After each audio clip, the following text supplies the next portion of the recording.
அனைவருக்கும் இனிய மாலை வணக்கம். இந்த வெபினாருக்கு வந்துள்ள அனைவரையும் வருக என வரவேற்கிறோம். நமது வரி ஆலோசகர் சங்கத்தை அறிமுகப்படுத்துவதில் மகிழ்ச்சி அடைகிறோம். அறிவு பகுதல், வரி ஆலோசகர்களுக்கு இடையே ஒரு நல்லிணக்கத்தை ஏற்படுத்தல் போன்றவைகளை முதன்மை நோக்கமாக கொண்டு அரசியல் சார்பற்ற ஒரு அமைப்பாக பதிவு செய்யப்பட்ட இச்சங்கம் ஜனவரி 2020 முதல் செயல்பட்டு வருகிறது. இச்சங்கம் வரி ஆலோசகர்களுக்கும் மற்றும் வரி பற்றிய அறிவை தேடுபவர்களுக்கும் ஒரு பாலமாகவும் ஒரு தளமாகவும் மற்றும் பயனுள்ள வகையிலும் இருக்கும். இச்சங்கத்தில் உறுப்பினர் சேர்க்கை நடைபெற்று கொண்டு வருகிறது. நீங்கள் இச்சங்கத்தில் உறுப்பினராக இணைய www.varialosargal.com என்ற இணையதளத்தை தொடர்பு கொள்ளலாம். நம்ம இன்னைக்கு எடுத்துக்கொண்டிருக்கின்ற webinar topic audit and assessment. உங்களுக்கு தெரியும், ஆடிட் அண்ட் அசஸ்மெண்ட் 2 வகையாக பிரிக்கலாம். ஒன்று நம்ம இன்டர்னலாக டீலர்ஸ் நம்மளே பண்ணிக்கொள்ளக்கூடிய செல்ஃப் அசஸ்மெண்ட் அல்லது செல்ஃப் ஆடிட் அப்படின்னு சொல்கிறோம். அதாவது 9C ஆனுவல் ரிட்டர்ன், 9C அதெல்லாம் ஆடிட் அண்ட் அசஸ்மெண்ட் நம்மளுடைய செய்யக்கூடியதாக இருக்கின்றது. மற்றொன்று வகையான audit and assessment GST tax authority பண்ணக்கூடியது. General auditor, special auditor, CG அந்த ஜிஎஸ்டி டேக்ஸ் அத்தாரிட்டிஸ் பண்ணக்கூடியது.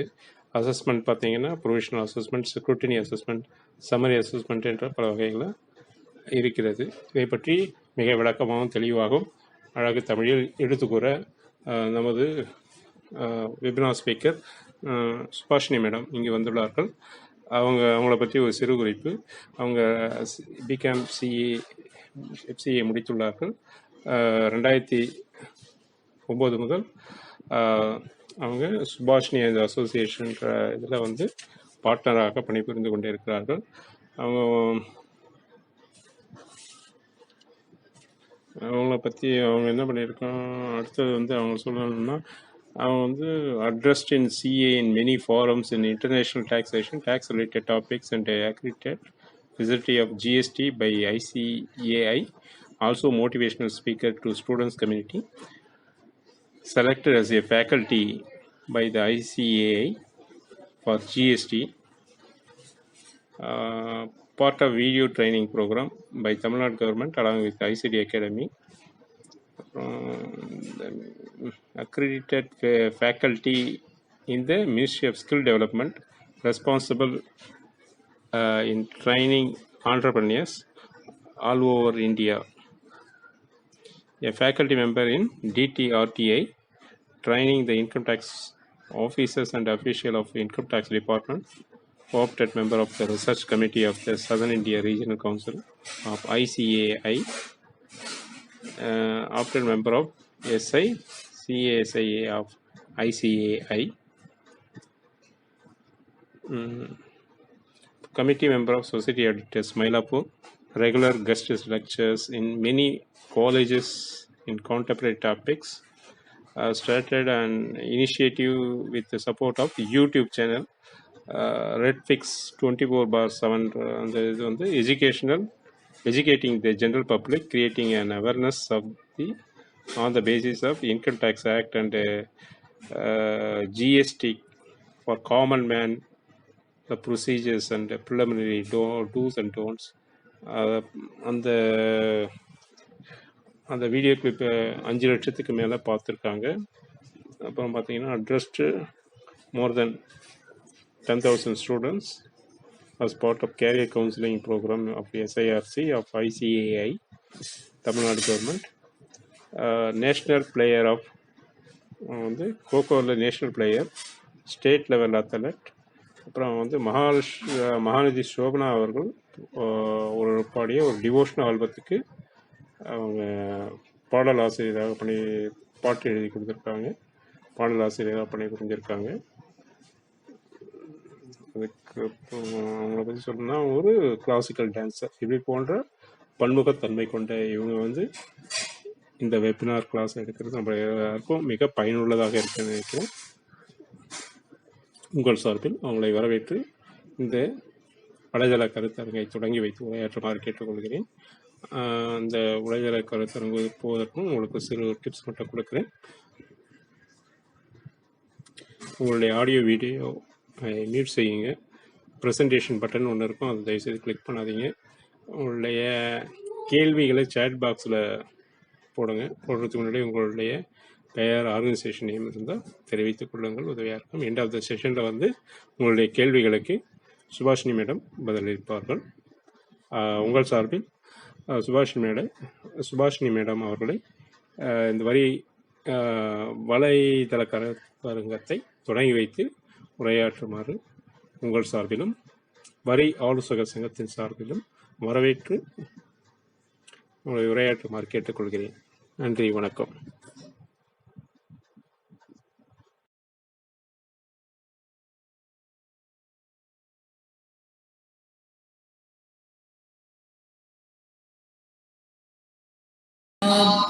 இப்போ ஜிஎஸ்டி அசஸ்மெண்ட் அண்ட் ஆடிட் அப்படிங்கிறது நம்மளோட இன்னைக்கு டாபிக்.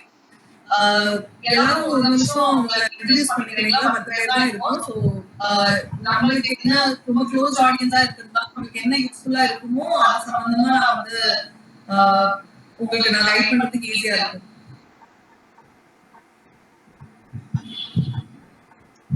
திரு குப்புராஜு அவர்கள் என்ன பண்றீங்கன்னு சொல்லுங்க. Hello, GST package. Sorry, என்ன பண்றீங்க? GST package வேற இருக்கு madam. Just yes madam. Very nice. Just எங்க தெரிஞ்ச சர்க்கிள்ல வந்து பார்த்தோன்னா அந்த மந்த்லி ஃபைலிங் அந்த மாதிரி பண்ணிட்டு இருக்கோம். நம்ம ஜிஎஸ்டி ஆனுவல் ஆடிட் எதுவும் பண்ணதில்லை. ஸோ அதை பற்றியான ஒரு அவேர்னஸ் அது கொஞ்சம் நாலேஜ் டெவலப் பண்ணணும் அப்படின்றதுக்காக தான். Okay okay fine.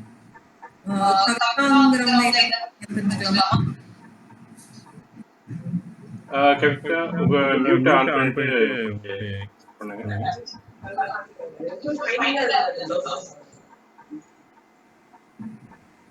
I think சில பேருக்கு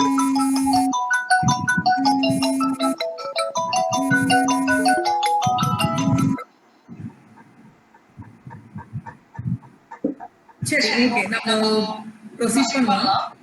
சோ மீன்வைல் உங்களை இன்ட்ரோடியூஸ் பண்ணிக்கணும்னு தோணுச்சுன்னா நீங்க சாட் பாக்ஸ்ல நீங்க உங்களோட பேரு என்ன பண்றீங்க அப்படிங்கறது நீங்க சொல்லலாம்.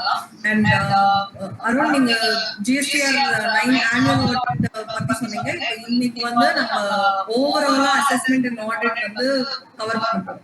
சோ இப்போ ஜிஎஸ்டி பெர்ஸ்பெக்டிவ்ல ஜிஎஸ்டி ஏன் கொண்டு வந்தாங்க அப்படிங்கறத பத்தி நிறைய எல்லாரும் டிஸ்கஸ் பண்ணிருக்கீங்க. இன்னைக்கு இந்த அசஸ்மெண்ட் ஆடிட்டோட பெர்ஸ்பெக்டிவ்ல வந்து ஏன் வந்து இது இம்பார்ட்டன்ட் அப்படிங்கறது நம்ம இப்போ தெரிஞ்சுக்கலாம். சோ இப்போ ஜிஎஸ்டி அசஸ்மெண்ட் அப்படிங்கிறது இவ்வளவு நாளா நீங்க ஃபைல் பண்ணிட்டு இருக்க மந்த்லி ரிட்டர்ன்ஸ் எல்லாம் எல்லாரும் ஃபைல் பண்ணிட்டு இருக்கீங்க. அது எல்லாத்துக்கும் சேர்த்த ஒரு எக்ஸாமினேஷன், ஒரு ஃபைனல் எக்ஸாமினேஷன் மாதிரி நம்ம சொல்லலாம். மாசம் மாசம் நம்ம ரிட்டர்ன்ஸ் ஃபைல் பண்றதெல்லாம் மிட் டர்ம் டெஸ்ட். இப்போ ஒரு அசஸ்மெண்ட்னு வந்து நம்ம பாஸ் பண்றோம்னா அதுதான் ஆக்சுவலா ஃபைனல் எக்ஸாமினேஷன். சோ இப்போ மத்த எல்லா ஆக்ட்லயுமே வந்து இது இருக்கலையா? எதுக்காக வந்து ஜிஎஸ்டின்னு ஒண்ணு கொண்டு வந்தாங்க? இந்த அசஸ்மெண்ட் எந்த விதத்துல வித்தியாசமா இருக்கு அப்படின்னு நம்ம பார்த்தோம்னா, ஜிஎஸ்டில பர்சே உங்களுக்கு புக்ஸ் அண்ட் ரெக்கார்ட்ஸ் மெயின்டெனன்ஸ் அப்படிங்கிறது ஒரு தனி டாபிக்கா இருக்கு. மத்த ஆக்ட்ல எல்லாம் இல்லையா அப்படிங்கிறது அடுத்த கேள்வியா இருக்கலாம். நிச்சயமா எல்லா ஆக்ட்லயுமே இருக்கு. ஆனா எல்லா ஆக்ட்லயுமே நம்ம வந்து புக்ஸ் அண்ட் ரெக்கார்ட்ஸ் மெயின்டைன் பண்றது வந்து சொல்லி இருக்காங்க, பண்ணணும், அதனால பண்ணணும். ஜிஎஸ்டில புக்ஸ் அண்ட் ரெக்கார்ட்ஸ் மெயின்டைன் பண்றது ஏன் என்ன வித்தியாசம் யாராவது சொல்ல முடியுமா?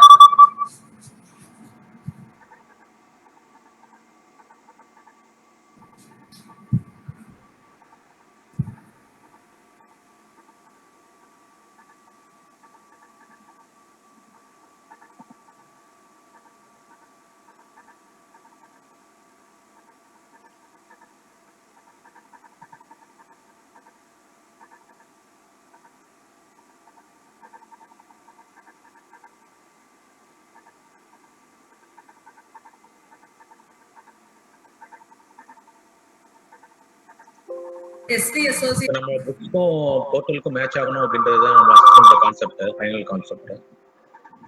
So maybe good answer Arun. But இப்போ உங்களுக்கு சேல்ஸ் டாக்ஸ் போது கொஞ்சம் யோசிச்சு பாருங்களேன். உங்களோட புக்ஸும் சேல்ஸ் டாக்ஸும் மேட்ச் ஆக வேண்டாமா? அங்கேயும் நமக்கு வந்து அசஸ்மெண்ட் இருந்தது. கவிதா பிள்ளை கேஷ் புக் இஸ் தி பேசிக்னு சொல்லிருக்கீங்க.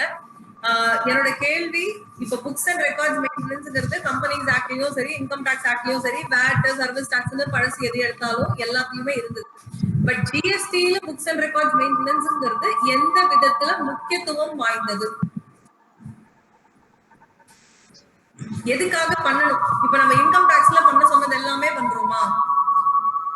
மேபி பண்ணலையா இருக்கலாம். கம்பெனிஸ் ஆக்ட்ல பண்ண சொல்றது எல்லாமே பண்ணணுமா? மேபி பண்ணலையா இருக்கலாம். இப்போ இந்த ஜிஎஸ்டில பண்ண சொன்னது எல்லாமே பண்ணலன்னா அதோடைய பின் விளைவுகள் என்ன? ஆர் ஜிஎஸ்டில பண்ண சொல்ற ரெக்கார்ட்ஸ் எல்லாத்தையும் மெயின்டைன் பண்றதுக்கான இன்சென்டிவ், மோட்டிவேஷன் என்ன? ஒண்ணு நம்ம ஏதாவது ஒரு வேலை பண்ணணும்னா பண்ணா ஏதாவது கிடைக்கும் அப்படிங்கிறதுக்காக பண்ணணும், இல்ல பண்ணலைன்னா அடி விழும் அப்படிங்கிறதுக்காக பண்ணணும். சோ இது ரெண்டுல ஜிஎஸ்டி பெர்ஸ்பெக்டிவ்ல என்ன அப்படின்னு யாராவது சொல்ல முடியுமா? Okay, for assessment and all, cash book is basic. Okay. So assessment income tax act la irundhalum cash book basic தானே. So GST ல என்ன வித்தியாசம்?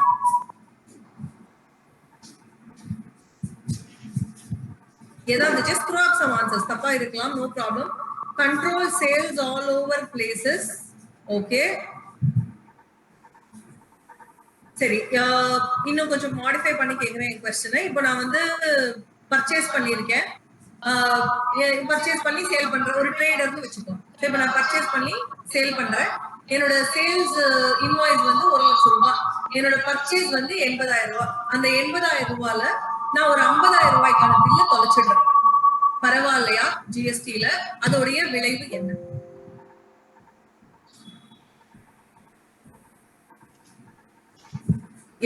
ரூபாய்க்கு பர்ச்சேஸ் பில் இருக்கு, 2A வருது. ஆனா என்கிட்ட பில்லு இல்ல, தொலைச்சிட்டேன். பில்லு தொலைச்சிட்டேன், என்னோட புக்லயும் என்ட்ரி போடல. இதோடைய விளைவு என்ன?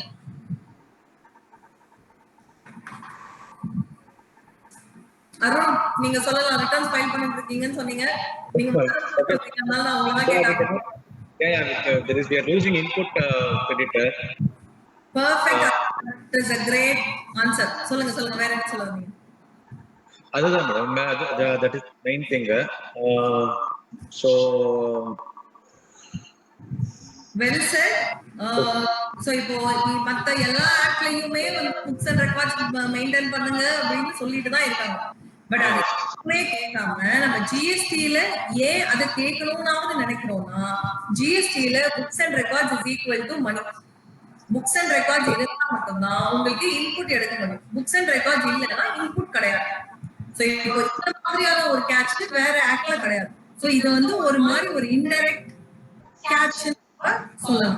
சோ இப்போ இந்த மேட்சிங் கான்செப்ட் அப்படின்னு நம்ம கொண்டு வந்தோம்னா, ரீசெண்டா இன்கம் டாக்ஸ் டிபார்ட்மெண்ட்டுக்கும் ஜிஎஸ்டி டிபார்ட்மெண்ட்டுக்கும் வந்து தெரிஞ்சா MOU. சோ இவங்க வந்து அவங்களுக்கு இன்ஃபர்மேஷன் ஷேர் பண்ணுவாங்க, அவங்க இவங்களுக்கு இன்ஃபர்மேஷன் ஷேர் பண்ணுவாங்க அப்படின்னு. சோ இப்போ முன்னாடி மேபி ப்ரீ ஜிஎஸ்டி ஏரா போன வருஷம் வரைக்குமே கூட இருக்கலாம். நம்ம எல்லாரும் என்ன பண்ணிட்டு இருக்கோம், புக்ஸ் அண்ட் ரெக்கார்ட்ஸ் இருக்கு, டக்குன்னு ஏதோ ஒரு ஆபீசர் இன்ஸ்பெக்ஷன் வராங்க, இல்ல டிபார்ட்மெண்ட்ல இருந்து ஆடிட் வராங்க அப்படின்னாக்கா, முதல்ல நம்ம ஃபேக்டரிக்கு கால் பண்ணி இங்க வந்து இன்ஸ்பெக்ஷன் வராங்க, புக்ஸ் எல்லாம் எங்கன்னு கேட்டாங்கன்னா எல்லாம் ஹெட் ஆஃபீஸ்ல இருக்குன்னு சொல்லிடுங்க. ஹெட் ஆஃபீஸ்க்கு வந்தாங்கன்னா இன்னொரு இடத்த சொல்லுவோம், அங்க இருந்து வந்தாங்கன்னா எல்லாம் இன்னொரு இடத்த சொல்லுவோம். சோ இப்படியே வந்து நம்மளால சமாளிக்க முடியாது. ஜிஎஸ்டில நம்மளால அந்த மாதிரி எதுவுமே சமாளிக்க முடியாது.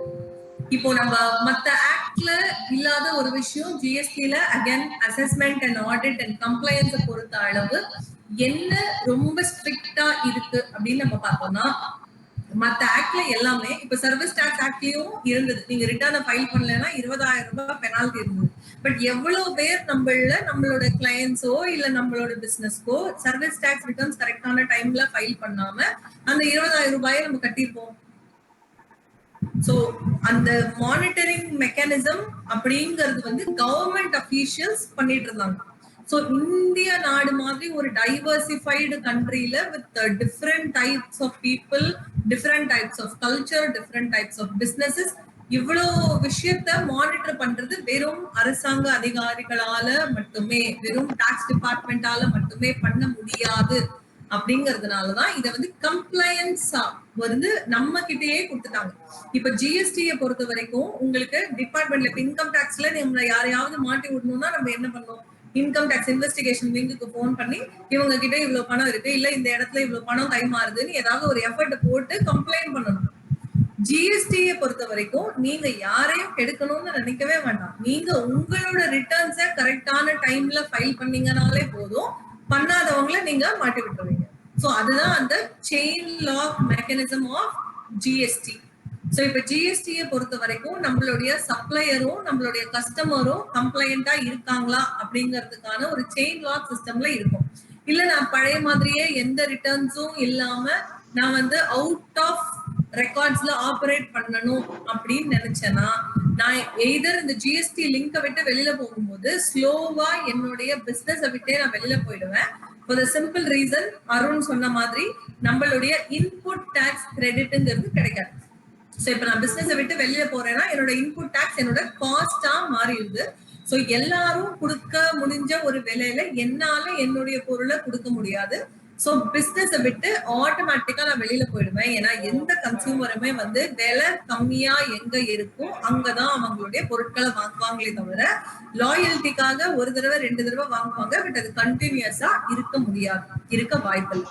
ஸோ ஒரு கம்ப்ளையன்ஸ் பேஸ்ட் எக்கானமிக்குள்ள நம்ம இப்போ இருக்கோம். OECD அப்படின்னு ஒரு ஆர்கனைசேஷன் இருக்கு யூரோப்ல. அவங்க என்ன சொல்றாங்கன்னா, வளரும் நாடுகளுக்கான ஒரு மந்திரமா இத சொல்றாங்க.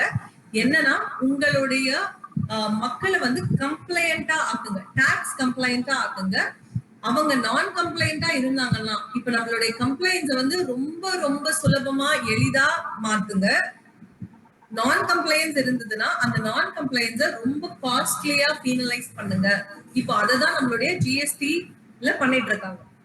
ஸோ இப்போ நம்ம வந்து ரிட்டர்ன்ஸ் எல்லாம் கரெக்டா ஃபைல் பண்ணிட்டே இருந்தோம்னா வாலண்டரியா இப்போ 2017-18 ஆச்சு, 18-19 ஆச்சு. இப்ப வரைக்கும் பெரிய லெவல்ல இன்ஸ்பெக்ஷனோ ஆடிட்டோ நார்மல் டாக்ஸ் பேயர்ஸ் கரெக்டான டேட்டாவை நீங்க கொடுத்துட்டு இருக்கிற பட்சத்துல எந்த அளவு பெரிய டிஸ்டர்பன்ஸும் இல்லை.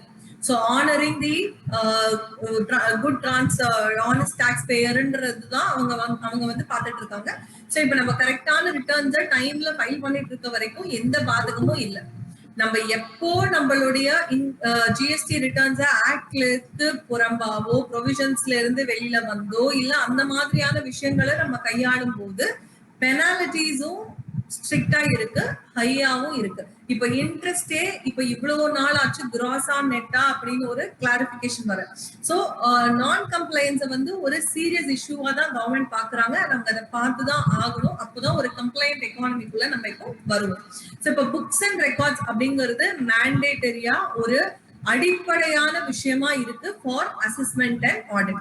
சோ இப்ப புக்ஸ் அண்ட் ரெக்கார்ட்ஸ் அப்படின்னு நம்ம சொல்லும் போது என்னெல்லாம் ஒருத்தர் மெயின்டைன் பண்ணணும் அப்படின்னு ஆக்ட்ல சொல்லியிருக்காங்க அப்படின்னு பாத்தீங்கன்னா, இப்போ ஒரு மேனுஃபேக்சரிங் யூனிட் அப்படின்னா உங்களோட இன்புட் எவ்வளவு இருக்கு, எவ்வளவு நீங்க வந்து என்ன கைண்ட் ஆஃப் ரா மெட்டீரியல்ஸ் நீங்க யூஸ் பண்றீங்க. இன்புட்னா நான் இங்க வந்து இன்புட் டாக்ஸ் மீன் பண்ணல, ப்ராசஸ்ல உங்களுக்கு என்னெல்லாம் இன்புட் இருக்கு, மெட்டீரியல் இன்புட், லேபர் இன்புட் என்னெல்லாம் இருக்கு, அது வந்து எவ்வளவு ப்ராசஸ கடந்து போகுது, ஒரு ப்ராசஸ்லயும் நார்மல் லாஸ் என்ன, அப்நார்மல் லாஸ் என்ன, உங்களுடைய அவுட்புட் என்ன, அவுட்புட்டுக்கு அப்புறமா நீங்க சாம்பிளா கொடுக்கறது என்ன, தொலைஞ்சு போன ஸ்டாக் என்ன, ஃப்ரீயா கொடுத்தது என்ன, இந்த மாதிரியான எல்லா விஷயங்களுமே நம்ம மெயின்டைன் பண்ணி ஆகணும். இப்ப இதெல்லாம் நம்ம வந்து கேட்கும் போது இவ்வளோ ரெக்கார்ட்ஸ் எல்லாம் மெயின்டைன் பண்ணுமா, நான் 20 வருஷமா பிசினஸ் பண்ணிட்டு இருக்கேன், இவ்வளோலாம் நான் மெயின்டைன் பண்ணது இல்லையே அப்படின்னு சொல்றவங்க நம்ம காதுல விழலாம்.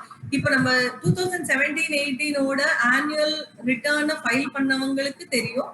இப்ப இந்த புக்ஸ் அண்ட் ரெக்கார்ட்ஸ் முன்னாடியே சொன்னாங்க, நீங்க டர்ன் ஓவர் எல்லாம் பிரிச்சு வைங்க. டர்ன் ஓவர் வந்து எக்ஸம்ட்னா தனியா வைங்க, எக்ஸ்போர்ட்னா தனியா வைங்க, நில் ரேட்டட்னா தனியா வைங்க, 5% எல்லாம் தனியா வைங்க அப்படின்னு எல்லாம் அவங்க சொன்னாங்க. பட் நமக்கு அப்போ அதெல்லாம் காதுல விழல, நம்ம வந்து ரிட்டர்ன் ஃபைல் பண்ணிக்கிட்டே இருந்துட்டோம்.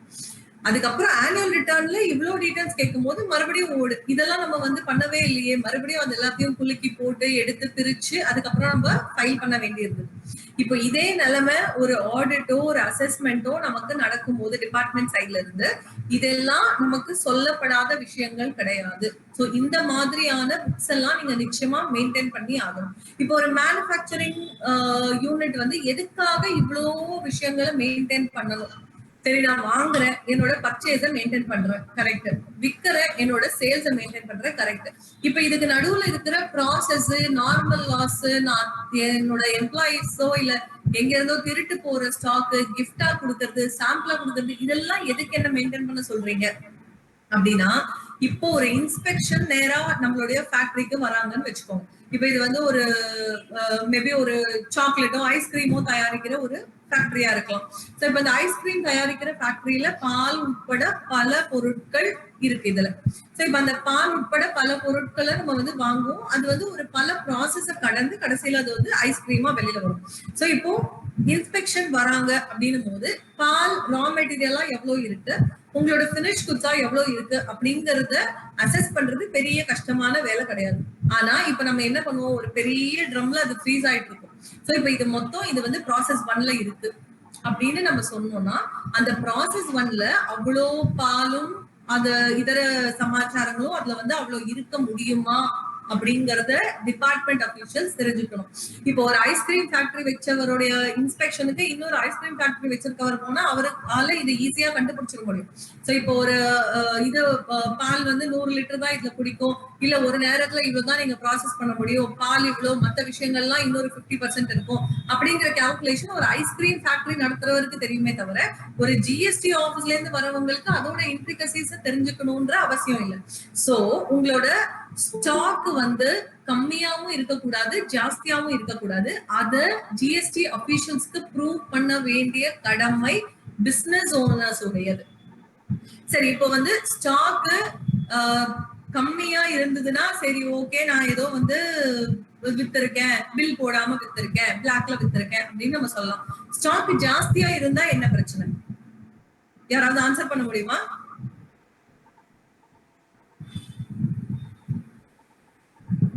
ஒரு இன்ஸ்பெக்ஷன் வராங்க ஃபேக்டரிக்கு, ஸ்டாக் வேரியன்ஸ் கண்டுபிடிக்கிறாங்க. ஸ்டாக் கம்மியா இருந்ததுன்னா ஓகே, நான் எதர் வந்து லாஸ்ட் ஸ்டோல் சாம்பிள்ஸ் வந்து அக்கவுண்ட் பண்ணல, இல்ல நான் வந்து ஏதோ பிளாக்ல வித்திருக்கேன், பில் போடாம வித்திருக்கேன், அவுட்புட் சப்ளை போயிருக்கு. இன்கேஸ் ஸ்டாக் ஜாஸ்தியா இருந்ததுன்னா அதனால என்ன பிரச்சனை வரலாம்னு யாராவது சொல்ல முடியுமா? சேல் என்ட்ரி மிஸ் ஆனாலும் சேல் என்ட்ரி ப்ராப்பரா என்ட்ரி இல்லனாலும் அந்த மாதிரி ப்ராப்ளம் வரும். சேல் என்ட்ரி மிஸ் ஆனா இந்த ஸ்டாக் கம்மியா காட்டும்ல. இப்ப நான் 10 பாக்கெட் ஐஸ்கிரீம் வச்சிருக்கேன், இதுல வந்து சேல் என்ட்ரி ஒரு 2 பாக்கெட்டுக்கு நான் போட மறந்துட்டேன். மொத்தமா என்கிட்ட வந்து 5 ஐஸ்கிரீம் ஸ்டாக் இருக்கு, 5 ஐஸ்கிரீம் இல்ல. சோ 5 ஐஸ்கிரீம் நான் என்ன பண்ணிருக்கணும், ஐடியலி வித்திருக்கணும். 3 ஐஸ்கிரீம்க்கு என்கிட்ட பில் இருக்கு, இன்னொரு 2 ஐஸ்கிரீம்க்கு பில் இல்ல அப்படின்னாக்கா மேபி நான் பில் இல்லாம அதை வித்திருக்கலாம், அந்த மாதிரி இருக்கும். சோ ஸ்டாக் ஷார்டேஜ் வந்ததுன்னா ஓகே, ஸ்டாக் எக்ஸஸ் வந்ததுன்னா, இப்ப பில் இல்லாம இருந்ததுன்னா என்கிட்ட பொருள் இருக்காது, ஸ்டாக் ஷார்டேஜா இருக்கும் இல்லையா? ஸ்டாக் எக்ஸஸ் இருந்ததுன்னா என்ன இம்பாக்ட்? பர்ச்சேஸ் பில் இல்லாம வாங்கிடுவாங்க. என்னங்க சார்? பர்ச்சேஸ் பில் இல்லாம பர்ச்சேஸ் பண்ணிடுவாங்க. பர்ச்சேஸ் பில் இல்லாம பண்ணிருக்கீங்க, எக்ஸாக்ட்லி. சோ அன்ரெஜிஸ்டர்ட் பர்ச்சேசஸ் நடந்திருக்கு. சோ உங்களுக்கு கம்மியா இருந்தா மட்டும் அது பிரச்சனை கிடையாது, ஸ்டாக் ஜாஸ்தியா இருந்தாலும் பிரச்சனை. சோ உங்களுடைய ஸ்டாக் வந்து எனி டைம் அது வந்து பக்கவா உங்க புக்ஸோட டேலி ஆகணும்.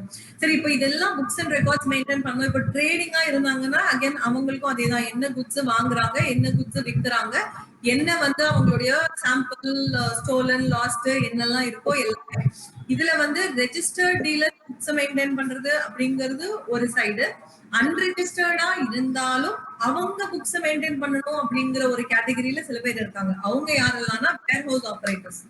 சோ இப்போ வச்சு நடத்துறாங்கன்னா அவங்களோட டர்ன் ஓவர் வந்து 20 லட்சத்தை தாண்டலைனாலும், ரெஜிஸ்ட்ரேஷனுக்கு மேண்டேட்டரியா இல்லைனாலும், ரெஜிஸ்டர் பண்ணலைனாலும் அவங்க புக்ஸை வந்து மெயின்டைன் பண்றது மேண்டேட்டரியா இருக்கு. சோ இப்ப அன்ரெஜிஸ்டர்டா இருக்கும்போது ஒரு வேர் ஹவுஸ் கீப்பரை வந்து ஏன் புக்ஸ் அண்ட் ரெக்கார்ட்ஸ் மெயின்டைன் பண்ண சொல்லணும்னு யாராவது சொல்ல முடியுமா? சொல்லுங்க.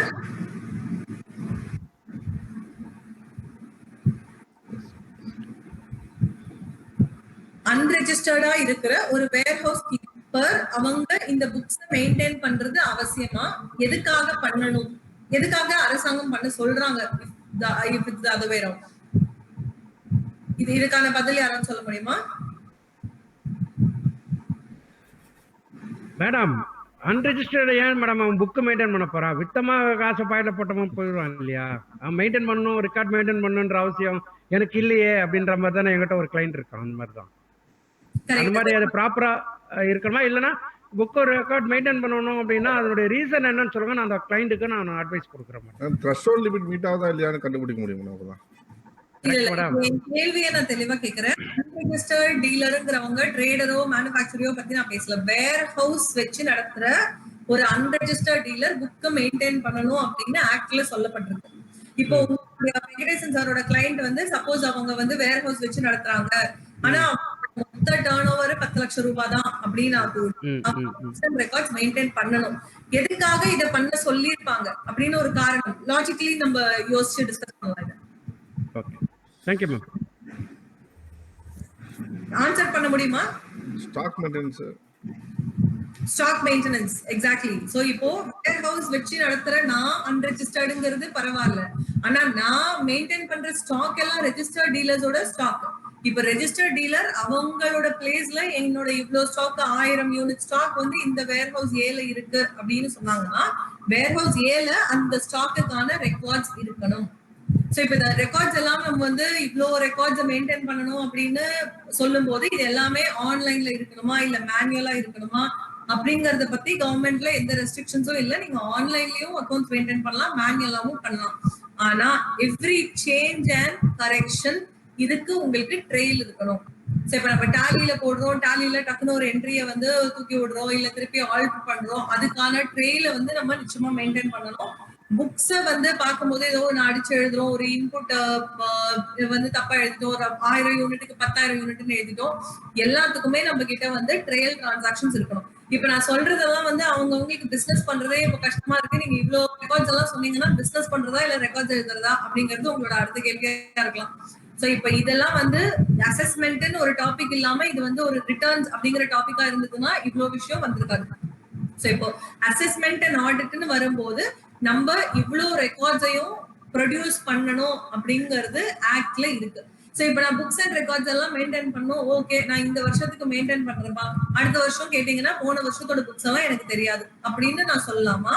இல்ல ஜிஎஸ்டி லா படி புக்ஸ் அண்ட் ரெக்கார்ட்ஸ் நான் எவ்வளவு வருஷத்துக்கு மெயின்டைன் பண்ணணும் அப்படின்னு யாராச்சும் சொல்ல முடியுமா? 6 years மேடம். 6 years யார் சொன்னாங்க? Satish. So congratulation, that's correct answer. So 6 வருஷத்துக்கு நம்ம புக்ஸ் அண்ட் ரெக்கார்ட்ஸ் மெயின்டைன் பண்ணணும். இன்கம் டாக்ஸ் ஆக்ட் பொறுத்த வரைக்கும் 8 வருஷம், ஜிஎஸ்டி ஆக்ட பொறுத்த வரைக்கும் 6 வருஷம். சோ நீங்க 8 வருஷத்தை நீங்க வந்து ஸ்டாண்டர்டா வச்சுக்கலாம். நீங்க அவ்வளவு வருஷத்துக்கு உங்களுடைய புக்ஸ் அண்ட் ரெக்கார்ட் நீங்க வந்து மெயின்டைன் பண்ணி தான் ஆகணும். சோ இத மேனுவலாவும் இருக்கலாம், ஆன்லைனாவும் இருக்கலாம், அதை பத்தின பிரச்சனை கிடையாது. சோ இப்ப இத வந்து ஃபர்ஸ்ட் இது வந்து வாலண்டரியா நம்மளோட கம்ப்ளையன்ஸ் பேஸ் பண்ணி போகிற ஒரு விஷயமா தான் கவர்மெண்ட் பாக்குறாங்க. அண்ட் இத ஃபர்ஸ்ட் லெவல் அசஸ்மெண்ட் வந்து வாலண்டரி.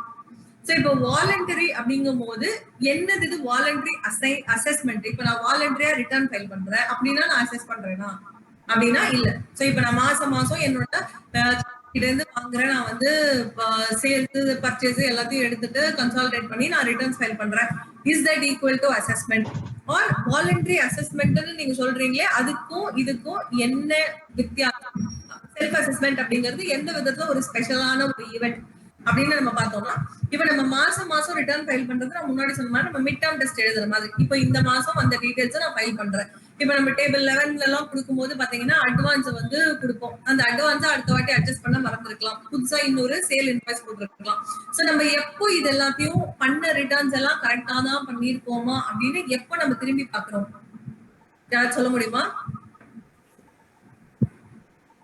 அடுத்த இயர் எண்ட்ல ஆனுவல் ரிட்டர்ன் போகும்போது பார்க்கணும். கரெக்ட். இயர் எண்ட்ல ஆனுவல் ரிட்டர்ன் பண்ணும்போது நம்மளுடைய முதல் கடமை ஜிஎஸ்டி ரிட்டர்ன்ஸ் படி புக்ல இருக்கா அப்படிங்கறத பாக்குறது. இது ஒரு பிரைவேட் லிமிடெட் கம்பெனியா இருந்தாலும் கூட உங்களுடைய first reconciliation or first level check வந்து ஜிஎஸ்டியா தான் இருக்கணும். சோ இப்ப ஜிஎஸ்டில ஏன் இவ்வளோ இம்பார்ட்டன்ஸ்? இப்போ companies act, income tax act எல்லாம், இப்ப ஜிஎஸ்டியை பொறுத்த வரைக்கும் உங்களுடைய ரெக்கார்ட்ஸ் ரிகன்சிலியேஷனுக்கு அவ்வளோ ஒரு முக்கியத்துவம் ஏன் வருது அப்படின்னு யாராவது சொல்ல முடியுமா? ஏன்னா இந்த ரிட்டர்ன் வந்து income tax return all other ஆக்டோட இன்டகிரேட் ஆகுது. பட் ஸோ இதனுடைய டேர்ன் ஓவரை வி டிஸ்க்ளோஸ் டு அதர் ஆக்டில், ஃபார் எக்ஸாம்பிள் இன்கம் டேக்ஸ் ஆக்டில் நம்ம அதை டிஸ்க்ளோஸ் பண்ணுறோம். சிமிலர் அதே அமௌண்ட்டு டிஸ்பிளே ஆகிருக்குதான்றதை கிராஸ் வெரிஃபை பண்ணுறாங்க. ஸோ தட் நம்மளுடைய இது ஒரு பேஸ் ரெக்கார்டாக நம்ம அதை பார்க்குறோம். நிச்சயமா பேஸ் ரெக்கார்ட் அப்படிங்கிறது ரொம்ப அழகான ஒரு வார்த்தை. இப்போ ஜிஎஸ்டி வரைக்கும் உங்களுடைய ப்ராஃபிட் அண்ட் லாஸ் அக்கவுண்ட் ஆகட்டும், உங்களுடைய பேலன்ஸ் ஷீட் ஆகட்டும், ஒரு நிமிஷம் நீங்க விஷுவலைஸ் பண்ணி பாருங்க. உங்களுடைய ப்ராஃபிட் அண்ட் லாஸ் அக்கவுண்ட்ல ஜிஎஸ்டி பண்ணாத விஷயம் அப்படிங்கிறது என்ன இருக்கு? ஃபர்ஸ்ட் கிரெடிட் சைடு எடுத்துப்போம். நம்மளுடைய சேல்ஸா இருக்கலாம், அதர் இருக்கலாம், இன்ட்ரெஸ்டா இருக்கலாம், வாடகையா இருக்கலாம், என்ன லைன் என்ன நம்மளுடைய ரெவென்யூ மோடா இருந்தாலுமே ஜிஎஸ்டி டச் பண்ணாத ஒரு லைன் ஐட்டம் அப்படின்னு என்ன இருக்குன்னு யாராவது சொல்ல முடியுமா? நீங்க எல்லாம் பதில் சொன்னாதான், இல்லைன்னா இருக்கிற 10 பேர்ல நான் ஏதோ தனியா பேசிட்டு இருக்க மாதிரி இருக்கு. ஓகே,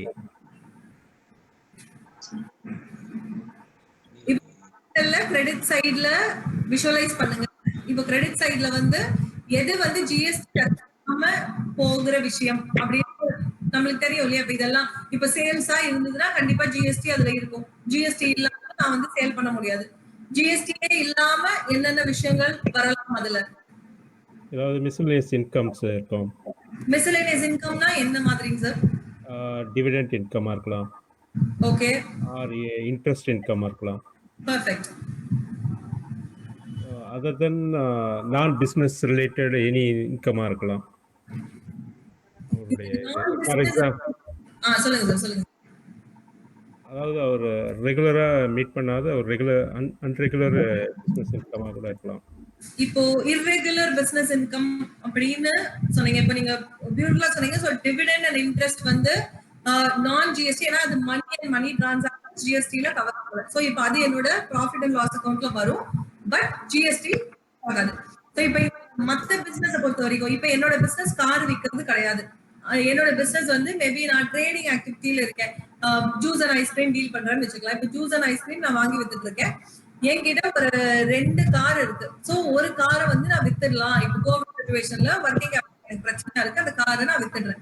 இப்போ அந்த காரை விக்கிற இம்பாக்ட் ஜிஎஸ்டில வருமா வராதா சார்? நம்பர்ஸோட எக்ஸாம்பிள் கொடுக்கணும்னா 10 லட்சம் ரூபாய் காரு, என்னோட புக்ல அதோட வேல்யூ 4 லட்சம் ரூபாய். நான் அந்த காரை 5 லட்சம் ரூபாய்க்கு வித்திருக்கேன். சோ இதோட இம்பாக்ட் ஜிஎஸ்டில டச் ஆகுமா ஆகாதா? அது என்னோட பிசினஸ் கிடையாது. கார் விற்கிறது என்னோட பிசினஸ் கிடையாது. No. No, in fact, I don't know. No, ma'am. இல்லையா? Any different answers? கண்டிப்பாக மேடம் ரிஃப்ளெக்ட் ஆகாது. பிகாஸ் நான் ரெகுலர், பிகாஸ் இது வந்து நான் ரிலேட்டட் டு பிஸ்னஸ் இன்கம்ன்றதுனால இது ரிஃப்ளெக்ட் ஆகாது. ரெண்டாவது இது கேபிட்டல் நேச்சர், இதுதான் அவருடைய இது ரீசேல் பண்ணுறதோ ஏதாவது. So it will not affect. So இப்போ நீங்க ஜிஎஸ்டிஆர் 1ல இத நான் காமிக்கவே வேண்டாம் அப்படின்னு சொல்றீங்களா? காணிக்கவே வேண்டாம். Yes, ma'am. Okay, different answers. அப்ப நீங்க ஆனுவல் ரிட்டர்ன் ஃபைல் பண்ணும்போது இப்போ இந்த கார் இன்கம் நீங்க எப்படி சரி இப்போ ஜிஎஸ்டியே விட்டுறலாம், இன்கம் டாக்ஸ் ஆக்ட்ல நான் இத காமிக்கணுமா காமிக்க வேண்டாமா? நான் ஒரு ப்ராஃபிட்டுக்கு வித்திருக்கேன், ஈஸியா சொல்லிடுறேன். Yes. கேபிட்டல் கெயின்ற அந்த கான்செப்ட்ல அதை எடுத்துட்டு வருவாங்க. Case any income taxable but need to explain. Okay, Seshadri sir சொல்றாரு. சோ இப்போ இந்த மாதிரி ஒரு அசெட்டை நான் விக்கும்போது நான் ஜிஎஸ்டில அதோட இம்பாக்ட் காமிக்கவே வேண்டாமா?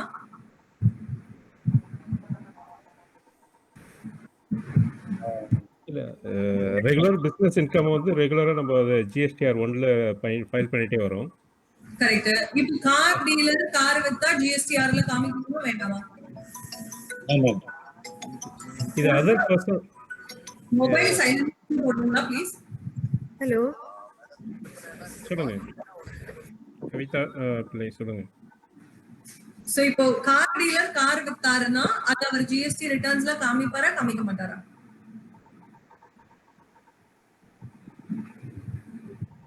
மேடம் அவர் ஆர்சிஎம்ல கட்டிட்டு போயிருந்தா இருந்தா அன்ரிஜிஸ்டர்டா ரெஜிஸ்டர்டா இருந்தா கார் வித் சேல்ஸ் வந்து அவர் ஜிஎஸ்டிக்கு எப்படி ஆர்சிஎம்ல கட்ட போறாரு இல்லையா? அப்ப ஜிஎஸ்டிஆர் 1ல எதுக்கு நம்ம காட்டணும்? ஆர்சிஎம் இப்போ நான் வந்து ரெஜிஸ்டர்ட் டீலர், கார் டீலர், நான் வந்து காரை விக்கிறேன், நான் அது ஜிஎஸ்டிஆர்ல காமிக்கணுமா காமிக்க வேண்டாமா? கண்டிப்பா இன்கம் டாக்ஸ் பேலன்ஸ் ஷீட்ல அவர் காமிச்சிருந்தா கண்டிப்பா காமிச்சுதான் மேடம் ஆகும். கண்டிப்பா காமிச்சுதானே ஆகணும். இப்ப அது ஜிஎஸ்டில இப்ப நான் வேற டீலரா இருந்து கார் விற்கும் போது ஏன் ஆன்சர் டிஃபரெண்டா இருக்கு? நிச்சயமா காமிச்சுதான் ஆகணும். சோ எனி மிஸ்செலேனியஸ் இன்கம் இந்த கிரெடிட் சைடு உங்களோட பிசினஸ் ரெகுலர் பிசினஸ் ரிலேட்டடா இருந்தாலும் சரி, ரிலேட்டடா இல்லாம இருந்தாலும் சரி, ஜிஎஸ்டி டச் பண்ணாம இருக்கவே இருக்காது except pure interest and money transactions. இப்போ டெபிட் சைடு விஷுவலைஸ் பண்ணுங்க. ஜிஎஸ்டி தொடாத விஷயங்கள் என்ன வரும்? அது அன்ரிஜிஸ்டர்ட் பர்சன் கிட்ட இருந்து ஏதாவது வாங்குற அந்த எக்ஸ்பென்சஸ் இருக்கலாம், ப்ரொஃபஷனல் ஃபீஸ் அந்த மாதிரி. ப்ரொஃபஷனல் ஃபீஸ்ல ஜிஎஸ்டி வராதா? இல்ல ப்ரொஃபஷனல் ஃபீஸ்ல பாத்தீங்கன்னா அன்ரிஜிஸ்டர்ட் பர்சன்ஸ் யாராவது இருப்பாங்க, அவங்க கிட்ட இருந்து வாங்குற அந்த ஏதாவது எக்ஸ்பென்சஸா இருக்கலாம். சரி. ரிவர்ஸ் சார்ஜ் இல்ல, ரிவர்ஸ் சார்ஜ் அஃபெக்ட் ஆகாத ஏதாவது வராது. சேலரி அவங்க வந்து சேலரி அப்படின்னு சொல்லிருக்காங்க. சேலரி அப்படிங்கிறது வந்து ஸ்ட்ரெயிட்டா நீங்க உங்களோட கம்பெனிக்கு உங்களோட எம்ப்ளாயிஸ்க்கு சேலரி கொடுத்தீங்கன்னா ஓகே. இன்கேஸ் இதை யோசிச்சு பாருங்க, ஒரு ஹெட் ஆபீஸ் இருக்காங்க, ஒரு 2 பிரான்ச் ஆபீஸ் இருக்கு. சோ இது வந்து ஹெட் ஆபீஸ் பிரான்ச் ஆபீஸ் அப்படிங்கறதெல்லாம் வந்து மேபி ஒரு ஹெட் ஆபீஸ் வந்து இப்போ நுங்கம்பாக்கத்துல இருக்குனாக்கா ஒரு பிரான்ச் ஆபீஸ் தாம்பரத்துலயும் இன்னொரு பிரான்ச் ஆபீஸ் வந்து மயிலாப்பூர்லயும் இருக்குன்னு வச்சுக்கலாம். இப்போ இந்த தாம்பரமும் மயிலாப்பூரும் எதுக்காக அவங்க வச்சிருக்காங்கன்னா ஜஸ்ட் ஒரு சேல்ஸ்க்காக, ஒரு மார்க்கெட்டிங்க்கு ஓகே இவங்க எங்க பிராண்ட் இருந்தா நல்லா இருக்கும் அப்படிங்கிறதுக்காக ஒரு குட்டி கடை மாதிரி வச்சிருக்காங்க. ஹெட் ஆபீஸ் ஆபரேஷன்ஸ் எல்லாமே வந்து நுங்கம்பாக்கத்துல தான் இருக்கு. சோ இப்போ ரெஜிஸ்ட்ரேஷனை பொறுத்த வரைக்கும் எதர் ஒண்ணு பண்ணிக்கலாம், இல்ல நான் வந்து எனக்கு இந்த அடிஷனல் பிளேஸ் ஆஃப் பிசினஸா நான் வந்து ஆட் பண்ணிக்கலாம் நுங்கம்பாக்க தாம்பரத்தையும் மயிலாப்பூரையும். சோ இப்போ இங்க ஹெட் ஆபீஸ்ல இருக்கிற எம்ப்ளாயி எக்ஸ்பென்ஸ் மொத்தமுமே இந்த தாம்பரமுக்கும் இவங்க மயிலாப்பூருக்கும் வந்து நான் பிரிச்சு கொடுப்பேனா கொடுக்க மாட்டேனா? ஒன் செகண்ட் மிஸ்டர் பாலசுப்ரமணியம், நீங்க உங்க இத ரிமூவ் பண்ணுங்க, பிரசன்டேஷன் பட்டனை கிளிக் பண்ணுங்க. பரவாயில்லை, லெட்ஸ் இக்னோர் தட், நம்ம கான்சென்ட்ரேட் பண்ணுவோம். சோ இப்போ இந்த தாம்பரம் ஒரு 3 பிரதர்ஸ் வச்சுக்கோ. 3 பிரதர்ஸா அவங்க தனித்தனியா பிசினஸ் பண்றாங்க அண்டர் ஒன் பிராண்ட். அவங்க பண்ற ப்ராஃபிட் அவங்களுக்கு வீட்டுக்கு எடுத்துட்டு போயிடுவாங்க. சோ 3 பிரதர்ஸ் அவங்களோட வெர்டிகல். இப்ப தாம்பரத்துல இருக்கிறது ஒரு பிரதர் பண்றாருன்னா அந்த ப்ராஃபிட் வர்றது அவருக்கு. மயிலாப்பூர்ல பண்ற பிசினஸ்ல வர ப்ராஃபிட் இன்னொரு பிரதருக்கு. நுங்கம்பாக்கத்துல ஹெட் ஆபீஸ் அவர் தான் எல்லாருக்கும் அண்ணன், அவர் பண்ற ப்ராஃபிட் அவருக்கு. இதுதான் ஸ்டோரி. சோ இப்போ நுங்கம்பாக்கத்துல வந்து நிறைய எம்ப்ளாயிஸ் இருக்காங்க. அவங்க வந்து தாம்பரத்துக்கும் மயிலாப்பூருக்கும் சேர்த்து அவங்க வந்து நிறைய டைம் ஸ்பெண்ட் பண்றாங்க. சோ அவங்களோட அக்கவுண்டிங் ஆகட்டும், இந்த ஜிஎஸ்டி ரிட்டர்ன் ஃபைலிங் ஆகட்டும், எல்லாமே வந்து நுங்கம்பாக்கம் ஆபீஸ்ல நடக்குது. அப்போ ஸ்டாஃப் ரிலேட்டட் எக்ஸ்பென்ஸா அவங்க ஷேர் பண்ணுவாங்களா பண்ண மாட்டாங்க? கண்டிப்பா ஷேர் பண்ணுவாங்க. எல்லாருக்கும் உள்ள கொண்ட அண்ணன் தம்பின்னு யோசிக்க வேணாம், நார்மல் பிசினஸ் பெர்ஸ்பெக்டிவ்ல யோசிங்க. கண்டிப்பா ஷேர் பண்ணுவாங்க மேடம். ஐஎஸ்டி அது மாதிரி ஏதாவது போட்டு கண்டிப்பா ஷேர் பண்ணுவோம். ஐஎஸ்டி வேற கான்செப்ட் சார். இப்போ நான் பேசிட்டு இருக்கிறது கிராஸ் சார்ஜ்.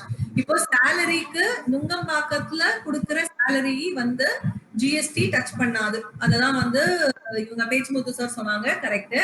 இப்போ இதே சேலரிய ஒரு அமௌண்ட்டை நான் வந்து தாம்பரத்துக்கும் ஒரு அமௌண்ட்டை மயிலாப்பூருக்கும் சார்ஜ் பண்றேன்னா அதுல ஜிஎஸ்டி வராது. Yes ma'am, you have to add the GST.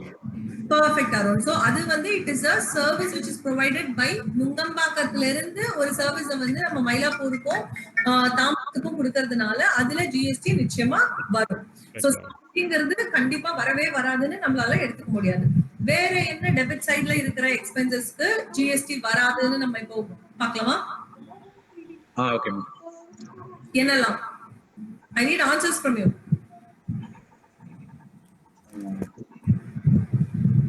இனி அந்த ஸ்டாக் ரிலேட்டட் எக்ஸ்பென்சஸ் வரும், அது டிஸ்அலவுட் ஆயிடும் நம்மளுக்கு. சரி, ஓகே. அந்த மாதிரி ஏதாவது insurance, motor vehicle insurance, okay. Block கிரெடிட்ல வர அந்த all type of non GST வராதத பத்தி பேசுறேன். வந்து நம்ம எடுக்கிறோம், ரிவர்ஸ் பண்றோம், பிளாக் ஆகுது, டிப்ரிசியேஷன் வரும். டிப்ரிசியேஷன் இப்ப நீங்க எடுத்தீங்கன்னா உங்களுடைய கிரெடிட் சைட்ல any money and money related டிரான்சாக்ஷன்ஸும், அதே மாதிரி உங்களுடைய டெபிட் சைட்ல money and money related transactions and depreciation, இந்த 2 விஷயங்களை தவிர வேற எப்படி எப்படி யோசிச்சு பார்த்தாலும் எல்லாமே ஜிஎஸ்டி டச் ஆகுற விஷயம் தான். அண்ட் ஜிஎஸ்டி டச் ஆகுற விஷயத்துல என்ன இப்போ இம்பார்ட்டன்ட் அப்படின்னா, ஜிஎஸ்டி ஒரு விஷயத்துக்குள்ள வருது அப்படின்னாக்கா இத நீங்க சொல்லலைனாலும் வேற யாராவது சொல்லிடுவாங்க உங்களோட டிரான்சாக்ஷனை பத்தி. ஏன்னா there is a matching concept. இப்ப நான் ஃபைல் பண்ற ஒன் வந்து இன்னொருத்தரோட ரெக்கார்ட்ஸ்ல ரிட்டர்ன்ஸ்ல வந்து அது வருது. 2A ஆகட்டும், காம்பன்சேஷன் டீலர் ஆகட்டும், இல்ல வந்து ஐஎஸ்டி ஆகட்டும். சோ 2Aனாலும் 4Aனாலும் 6Aனாலும் எல்லாமே வந்து விசிபிள். சோ நம்ம பண்ற டிரான்சாக்ஷனை நம்மளே ரிப்போர்ட் பண்ணுங்கிற அவசியம் இல்ல, வேற யாராவது ரிப்போர்ட் பண்ணிடுவாங்க. அண்ட் ஒன்ஸ் கவர்மெண்ட்டுக்கு போச்சுன்னா அது நம்ம ரிப்போர்ட் பண்ணலைன்னா அது தெரியாம பண்ண தவறா இருந்தாலும் ஏதாவது ஒரு எரரா இருந்தா கூட அதோடைய பின் விளைவுகள் அப்படிங்கிறது சீரியஸா தான் இருக்கும். செப்பரேஷன் ஆஃப் இன்கம் அந்த மாதிரி தான் அதை வந்து வியூ பண்ணுவாங்க. அதுக்கான இன்ட்ரெஸ்ட் அண்ட் பெனால்டிஸ் வரதான் வரும். ஸோ எனி ஐட்டம்ஸ் P&L ஆகட்டும், பேலன்ஸ் ஷீட் ஆகட்டும், ஜிஎஸ்டி டச் பண்ணாத ஐட்டம் அப்படிங்கிறது எதுவுமே கிடையாது. எல்லாத்தையுமே இப்ப money and pure money and money related transaction அப்படின்னு நம்ம பார்த்தா கூட, இப்போ ஒருத்தர் வந்து நமக்கு ஏதோ அவசரமா நமக்கு வந்து பணம் தேவைப்படுது, அவர் வந்து நமக்கு பணம் எங்கேயோ ஒரு பிரைவேட் பினான்சர்ட்ட அரேஞ்ச் பண்ணி கொடுக்குறாரு, அவருக்கு நம்ம வந்து ஒரு கமிஷன் கொடுக்குறோம் அப்படின்னாக்கா அந்த கமிஷன்ல ஒரு ஜிஎஸ்டி காம்பனன்ட் இருக்கதான் இருக்கு. சோ இது எவ்ரி லைன் ஐட்டம் நம்ம வந்து கரெக்டா பார்க்கணும். அதுக்கான ரெக்கார்ட்ஸ் எல்லாம் நம்ம கிட்ட கரெக்டா இருக்கா அப்படிங்கறத நிச்சயமா பார்க்கணும். இந்த செல்ஃப் அசஸ்மெண்ட் அப்படிங்கிற கான்செப்ட் வந்து எவ்ரி டைம் நம்ம ரிட்டர்ன்ஸ் ஃபைல் பண்றோம், அதெல்லாம் முடிஞ்சு ஒரு இயர் எண்ட்ல நம்ம எல்லாத்தையும் அசஸ் பண்ணி புக்ஸை க்ளோஸ் பண்ணும்போது நிறைய சின்ன சின்ன கிரெடிட் ஆகலாம், இல்ல சில பர்ச்சேசஸ் வந்து டோட்டலா நம்ம மிஸ் பண்ணதாகலாம், நம்மளுடைய புக்ஸ்ல போடாத என்ட்ரியா இருக்கலாம், எடுக்காத இன்புட்டா இருக்கலாம், ரிப்போர்ட் பண்ணாத சேல்ஸா இருக்கலாம். இந்த மாதிரி எந்த விஷயமா இருந்தாலும் உங்களுக்கு அதை கரெக்ட் பண்றதுக்கான ஒரு வாய்ப்பு இருக்கு. அதுதான் செல்ஃப் அசஸ்மெண்ட். சோ இப்போ ரிட்டர்ன் பொறுத்த வரைக்கும் என்னோட மந்த்லி நான் ஃபைல் பண்ற ரிட்டர்ன்ஸ் ஜிஎஸ்டிஆர் 1, 3B ரிட்டர்ன்ஸ் எல்லாம் வந்து நார்மலா நான் ரிப்போர்ட் பண்ணிட்டு இருக்க டிரான்சாக்ஷன்ஸ். இப்போ இது எல்லாமே வந்து நான் கரெக்டா பண்ணிருக்கேனா அப்படின்னு நானே செக் பண்றதுக்கு ஒரு வாய்ப்பு ஆர் ஒரு சான்ஸ் அப்படிங்கிறது தான் செல்ஃப் அசஸ்மெண்ட். சோ இப்போ இந்த செல்ஃப் அசஸ்மெண்ட் அப்படிங்கிறது வந்து நம்ம ஆக்ட் படி கரெக்டா பண்றோமா, இல்ல நான் ஆக்ட்ல இருந்து டீவியேட் பண்ணிட்டாலும் எனக்கு எல்லா ரைட்ஸும் இருக்கா அப்படின்னாக்கா அப்படியெல்லாம் கிடையாது. ஆக்ட் படி நீங்களே உங்களை ஒரு தடவை மறுபரிசீலனை பண்றதுக்கான ஒரு சான்ஸ், அதுதான் செல்ஃப் அசஸ்மெண்ட். அண்ட் இப்போ நம்மளோட கண்ட்ரியில இருக்கிற ஜிஎஸ்டி ரெஜிஸ்டர்ட் பீப்புள்ல மேக்சிமம் வந்து இந்த செல்ஃப் அசஸ்மெண்ட்ல தான் கவர் ஆவாங்க. செல்ஃப் அசஸ்மெண்ட் நம்மளுக்கு ஏதாவது இன்புட் எடுக்க விட்டு இருந்தா ஒரு இன்புட் வந்து நம்மளுக்கு 2Aல பட்டுதுன்னா அது பார்க்கவே ரொம்ப சந்தோஷமா இருக்கும். அது வந்து நம்ம செப்டம்பருக்கு முன்னாடி வேற பார்த்துட்டோம்னா ரொம்ப சந்தோஷம், ஓகே நமக்கு எக்ஸ்ட்ரா இன்புட் கிடைக்குது. இன்கேஸ் ஒரு சேல்ஸை வந்து நம்ம ரிப்போர்ட் பண்ணாம அதை வந்து ஜிஎஸ்டி ரிட்டர்ன்ல காட்டாம விட்டுருந்தோம்னா கண்டிப்பா அதையும் நம்ம கரெக்ட் பண்ணி தான் ஆகணும். அதுதான் செல்ஃப் அசஸ்மெண்ட். ஸோ நான் என்னுடைய எல்லா ரிட்டர்ன்ஸையும் எடுத்துக்கிறேன், என்னோட புக்ஸை எடுத்துக்கிறேன், என்னோட 2Aவை எடுத்துக்கிறேன். இப்போ நமக்கு ஒரு எக்ஸ்டர்னலா நம்ம வெரிஃபை பண்றதுக்கான ஒரு வாய்ப்பும் இருக்கு. ஸோ புக்ஸ் நம்ம ஃபைல் பண்ண ரிட்டர்ன்ஸ் 2A இது மூணுத்தையும் ரிகன்சைல் பண்ணும்போது நிச்சயமா நம்ம மிஸ் பண்ண விஷயங்கள் நம்மளுக்கு திரும்பியும் புலப்படும். ஓகே இப்ப இதெல்லாம் தப்பு அப்படின்னு நான் கண்டுபிடிச்சிட்டு எடுத்து ஓரம் வச்சுட்டு நான் பாட்டு அடுத்த இயருக்கு போறது கரெக்டா, இல்ல நான் என்னெல்லாம் கண்டுபிடிச்சேனோ அது எல்லாத்தையும் சரி பண்ணி நான் அதுக்கான டாக்ஸோ இன்ட்ரெஸ்டோ கட்டுறது கரெக்டா? நான் இந்த செல்ஃப் அசஸ்மெண்ட் பண்ணேன், கண்டுபிடிச்சிட்டேன், பட் இப்ப நான் கரெக்டிவ் ஆக்ஷன் எடுக்கணுமா இல்ல நான் வெயிட் பண்ணலாமா? கண்டிப்பா கரெக்டிவ் ஆக்ஷன்ஸ் எடுக்கணும். எக்ஸாக்ட்லி. சோ அந்த செல்ஃப் அசஸ்மெண்ட் உடைய தாற்பயம் ஒரு முக்கியத்துவம் வந்து நீங்க கண்டுபிடிச்சதுக்கான கரெக்டிவ் ஆக்ஷன்ஸ் நீங்க எடுக்கணும் அப்படிங்கிறதுதான். சோ செல்ஃப் அசஸ்மெண்ட் வந்து உங்களோட மந்த்லி ரிட்டர்ன்ஸ் 1ல காமிச்சு 3Bல காமிக்கல, 2Aல வந்திருக்கு, நீங்க எடுக்கல இன்புட் 3Bல எடுக்கல, இல்ல பிளாக்டு கிரெடிட்டை தெரியாம எடுத்துட்டீங்க, இல்ல ஒரே இன்புட்டை 2 தடவை எடுத்துட்டீங்க, இந்த மாதிரியான எந்த இஷ்யூஸா இருந்தாலும் ஒரு சான்ஸ் எவ்ரி இயர் நம்மள ஒரு தடவை அசஸ் பண்ணி உங்களுடைய சப்ளையர் கூட நம்ம பண்ணாம இருந்திருக்கலாம், ஒரு ரிட்டர்ன் ஃபைல் பண்ணாம இருந்திருக்கலாம், அவர்கிட்ட என்ன வேணா இருந்திருக்கலாம். சோ இப்போ நம்ம ஒரு தடவை நம்மளுடைய அக்கவுண்ட்ஸை ஃபுல்லா ரீவிசிட் பண்ணும்போது பல தவறுகள் நம்மளுடைய கண்ணுக்கு புலப்படும். சோ அப்ப அந்த செல்ஃப் அசஸ்மெண்ட் அப்படிங்கறத நம்ம எப்படி பண்ணணும்னா நம்ம ஒரு டிபார்ட்மெண்டோடைய கண்ணாடியை போட்டுக்கிட்டு அதை பண்ணணும். சோ இப்ப நாளைக்கு ஒரு அசஸ்மெண்ட் டிபார்ட்மெண்ட்ல இருந்து நமக்கு வரப்போகுது, டிபார்ட்மெண்ட்ல இருந்து ஒரு ஆடிட் வர போறாங்க அப்படின்னா அவங்க என்னெல்லாம் இதை பார்ப்பாங்களோ அந்த மாதிரி ஒரு ஆங்கிள் பார்த்தாதான் அந்த செல்ஃப் அசஸ்மெண்ட்ங்கிற எக்ஸசைஸே முழுமை பெறும். இப்ப நான் பண்ண ரிட்டர்ன் தான் நான் எல்லாம் கரெக்டா தான் பண்ணிருப்பேன் அப்படின்னு போட்டுட்டு போறதுல இல்ல விஷயம்.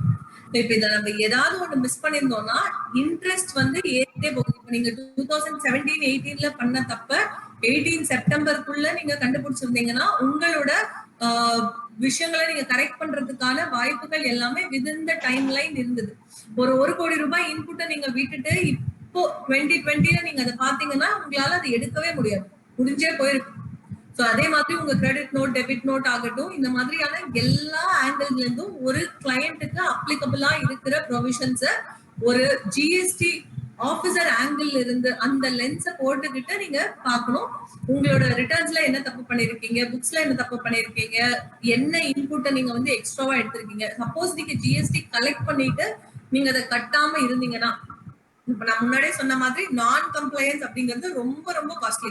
இப்போ 1 லட்சம் ரூபாய் ஜிஎஸ்டி நான் வந்து கலெக்ட் பண்ணிட்டேன், ஆனா நான் அதை வந்து கட்டவே இல்லை அப்படின்னாக்கா அதோடைய பெனாலிட்டி 100%. சோ இப்ப இந்த ஜிஎஸ்டி நான் கலெக்ட் பண்ணதை கட்டாம இருந்ததுக்கு அந்த 1 லட்சம் ரூபாய் கட்டணும், என்னைக்கு கட்டுறேனோ அது வரைக்குமான இன்ட்ரெஸ்ட கட்டணும், பிளஸ் பெனாலிட்டி அதே 100%. நான் எந்த பணத்தை வாங்கிட்டு கவர்மெண்ட் கிட்ட கட்டாம வச்சேனோ 100% அதை நான் திருப்பியும் கட்டணும். அவ்வளோ தடவை நம்மளுக்கு எந்த கிளையண்டா இருந்தாலும் சரி, எந்த பிசினஸா இருந்தாலும் சரி, அந்த லெவல் ஆஃப் மார்ஜின்ஸே இருக்காது. சோ இப்போ நம்ம வந்து எப்போ ஜிஎஸ்டில போய் நம்ம மாட்டிட்டு நம்ம ஒர்க்கிங் கேபிட்டல் இல்லாம அந்த மாதிரி எப்போ தவிக்கணும்னா இந்த மாதிரி ஏதாவது ஒரு தப்பு பண்ணும் போதுதான், இல்லைன்னா அது வந்து ஸ்மூத்தா ஃப்ளோ ஆகும். சோ செல்ஃப் அசஸ்மெண்ட்டை பொறுத்த வரைக்கும் ஒரு கிரிட்டிக்கல் அனாலிசிஸ் ஆஃப் உங்களுடைய எல்லா ரிட்டர்ன்ஸ். இப்போ ஜிஎஸ்டிஆர் 9 ஆட்டோ பாப்புலேட் ஆகுது. இப்போ 2 கோடி ரூபாய்க்கு மேல டர்ன் ஓவர் இருக்கிறவங்க ஜிஎஸ்டிஆர் 9 நிச்சயமா ஃபைல் பண்ணணும். 9C அவங்களுக்கு ஆப்ஷனல். 2 கோடியில இருந்து 5 கோடி ரூபாய் வரைக்கும் டர்ன் ஓவர் இருக்கிறவங்களுக்கு 9C ஆப்ஷனல். 5 கோடி ரூபாய்க்கு மேல டர்ன் ஓவர் பண்றவங்க மேண்டேட்டரியா 9 and 9C ஃபைல் பண்ணணும். இப்போ 9 and 9C அப்படின்னு நம்ம எடுத்தோம்னா ஜிஎஸ்டிஆர் 9ங்கிறது ஒரு கன்சாலிடேட்டடா ஆட்டோ பாப்புலேட் ஆகி வரக்கூடிய ஒரு டேபிள்.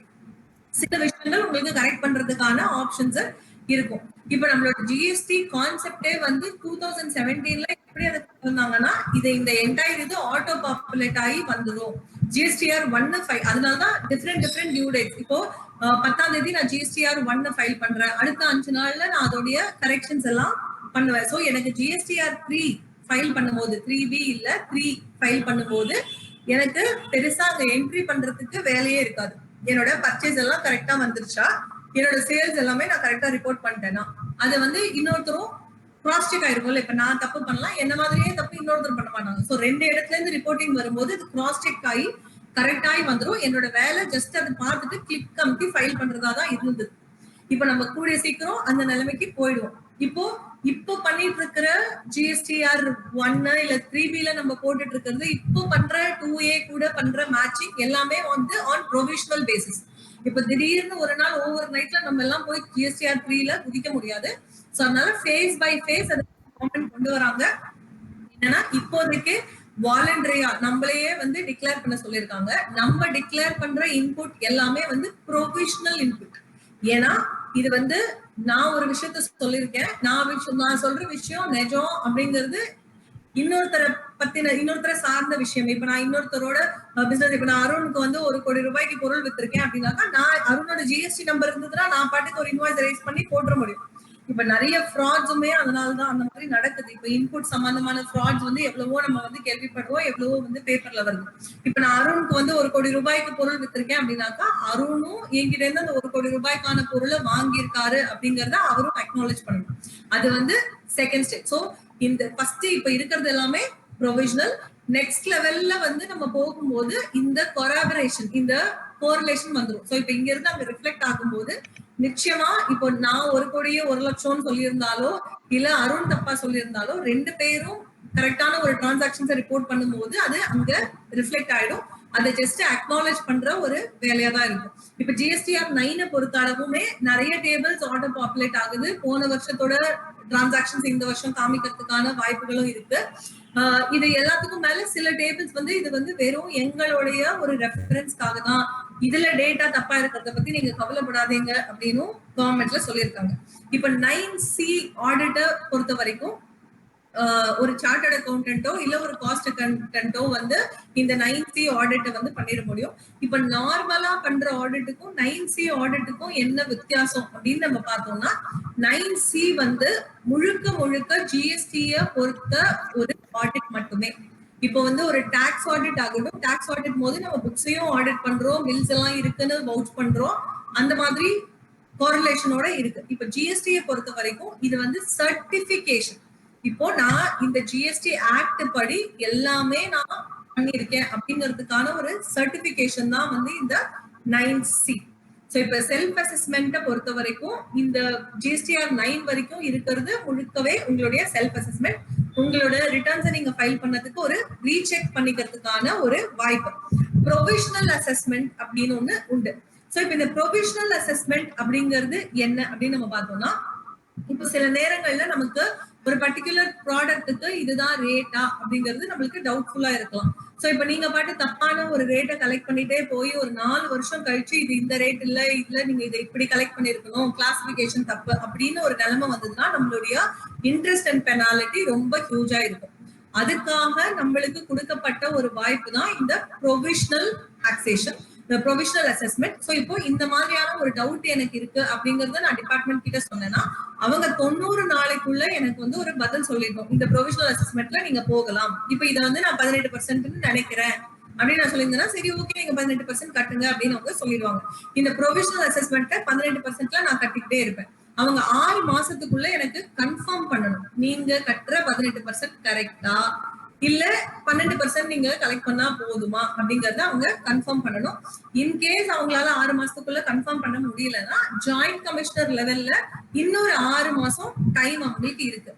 இது இந்த டைம் லிமிட்குள்ள அவங்க வந்து இத நம்ம கிட்ட சொல்லிதான் ஆகணும். இல்ல கமிஷனர் எக்ஸ்டெண்ட் பண்ணணும் அப்படின்னாக்கா இதை 4 வருஷம் எக்ஸ்டெண்ட் பண்ணலாம். பட் இந்த டைம் லைன்ஸ்குள்ள அவங்க நம்மளுக்கு சொல்லணும். இது வந்து நம்ம ஒரு பாண்டோ எக்ஸ்ட்ரா டெபாசிட்டோ கட்டிட்டு தான் நம்ம வந்து நம்ம இது நினைக்கிற ரேட்டை வந்து நம்ம எடுப்போம். அந்த bond deposit or differential tax, suppose 12 தான் கலெக்ட் பண்ணணும், நான் வந்து 18 கலெக்ட் பண்ணியிருந்தேன் அப்படின்னாக்கா டிஃபரன்ஷியல் டாக்ஸ் வந்து வித் இன்ட்ரெஸ்ட் நான் எதை எனக்கு நான் டிபார்ட்மெண்ட் கொடுத்தாலும் சரி டிபார்ட்மெண்ட் எனக்கு கொடுத்தாலும் சரி வித் இன்ட்ரெஸ்ட் அது வந்து நடக்கும். இதுக்கு பேரு ப்ரொவிஷனல் அசஸ்மெண்ட். சோ நம்ம வந்து செல்ஃப் அசஸ்மெண்ட் பார்த்துட்டோம், ப்ரொவிஷனல் அசஸ்மெண்ட் பார்த்துட்டோம். அடுத்தது பெஸ்ட் ஜட்ஜ்மெண்ட் அசஸ்மெண்ட். சோ இந்த பெஸ்ட் ஜட்ஜ்மெண்ட் அசஸ்மெண்ட் அப்படின்னாக்கா என்ன அப்படின்னு நம்ம பார்த்தோம்னா, இப்ப நிறைய நேரத்துல நம்மளுடைய ரெக்கார்ட் எல்லாம் வந்து சில வாட்டி கவர்மெண்ட்ல கேட்பாங்க, நம்மளால வந்து டைமுக்கு கொடுக்க முடியாதா இருக்கலாம், இல்ல அவங்களுக்கு சாட்டிஸ்பாக்டரியா கொடுக்க முடியாத நிலவரத்துல இருக்கலாம். அப்போ அவங்க பண்ணக்கூடிய அவங்களோட ஜட்ஜ்மெண்ட்ல பண்ணக்கூடிய ஒரு அசஸ்மெண்ட் தான் பெஸ்ட் ஜட்ஜ்மெண்ட் அசஸ்மெண்ட். இப்ப இது சில நேரத்துல எப்படி இருக்கும்னா அன்ரிஜிஸ்டர்ட் டீலர்ஸ்க்கும் இந்த அசஸ்மெண்ட் பொருந்தும். எப்படி அன்ரிஜிஸ்டர்ட் டீலர்ஸ்க்கு ஜிஎஸ்டில அசஸ்மெண்ட் பொருந்தும் அப்படின்னு நீங்க பாத்தீங்கன்னா, இப்போ ரிவர்ஸ் சார்ஜ் மெக்கானிசத்தை பொறுத்த வரைக்கும் ரிவர்ஸ் சார்ஜ்ல நம்ம எல்லாருமே ரிவர்ஸ் சார்ஜ்ல இன்வாய்ஸ் ரைஸ் பண்றோம். சோ இப்போ நான் வந்து 10 பேருக்கு என்னோட கஸ்டமர்ஸ் எல்லாருக்கும் நான் வந்து 10 லட்சம் ரூபாய்க்கு நான் வியாபாரம் பண்றேன் அப்படின்னாக்கா என்னோட டர்ன் ஓவர் மொத்தமா ஒருத்தருக்கும் 10 லட்சம் ரூபாய் தான். பட் ஓவராலா 50 லட்சத்தை தாண்டிடுச்சு அப்படிங்கறத பிளாக் ரைஸ் பண்றதுக்கு ஜிஎஸ்டிஎன்ல ஆட்டோமேட்டிக்கா ஆர்டிபிஷியல் இன்டெலிஜென்ஸ் இருக்கு. அதே மாதிரி இப்போ ஒரு ரெஜிஸ்டர்ட் டீலர் ரெஜிஸ்டர் பண்ணாங்க, அழகா ஒரு வருஷம் டிரான்சாக்ஷன்ஸ் எல்லாம் பண்ணாங்க. பட் 6 மாசம் ரிட்டர்ன் ஃபைல் பண்ணல, தெரிஞ்சோ தெரியாமலோ ரிட்டர்ன் ஃபைல் பண்ணல, அவங்களோட ஜிஎஸ்டி நம்பர் கேன்சல் ஆயிடுச்சு. சரி இப்போ என்ன பண்ணுவோம், நம்ம பேன் பேஸ்ட் ஜிஎஸ்டியா வச்சிருக்காங்க, சரி கேன்சல் ஆயிடுச்சா இதை விட்டுட்டு வேற ஜிஎஸ்டி நம்பர் வாங்கிக்கோங்க அப்படின்னு சொல்றது ரொம்ப ஈஸியான அட்வைஸா இருக்கும்.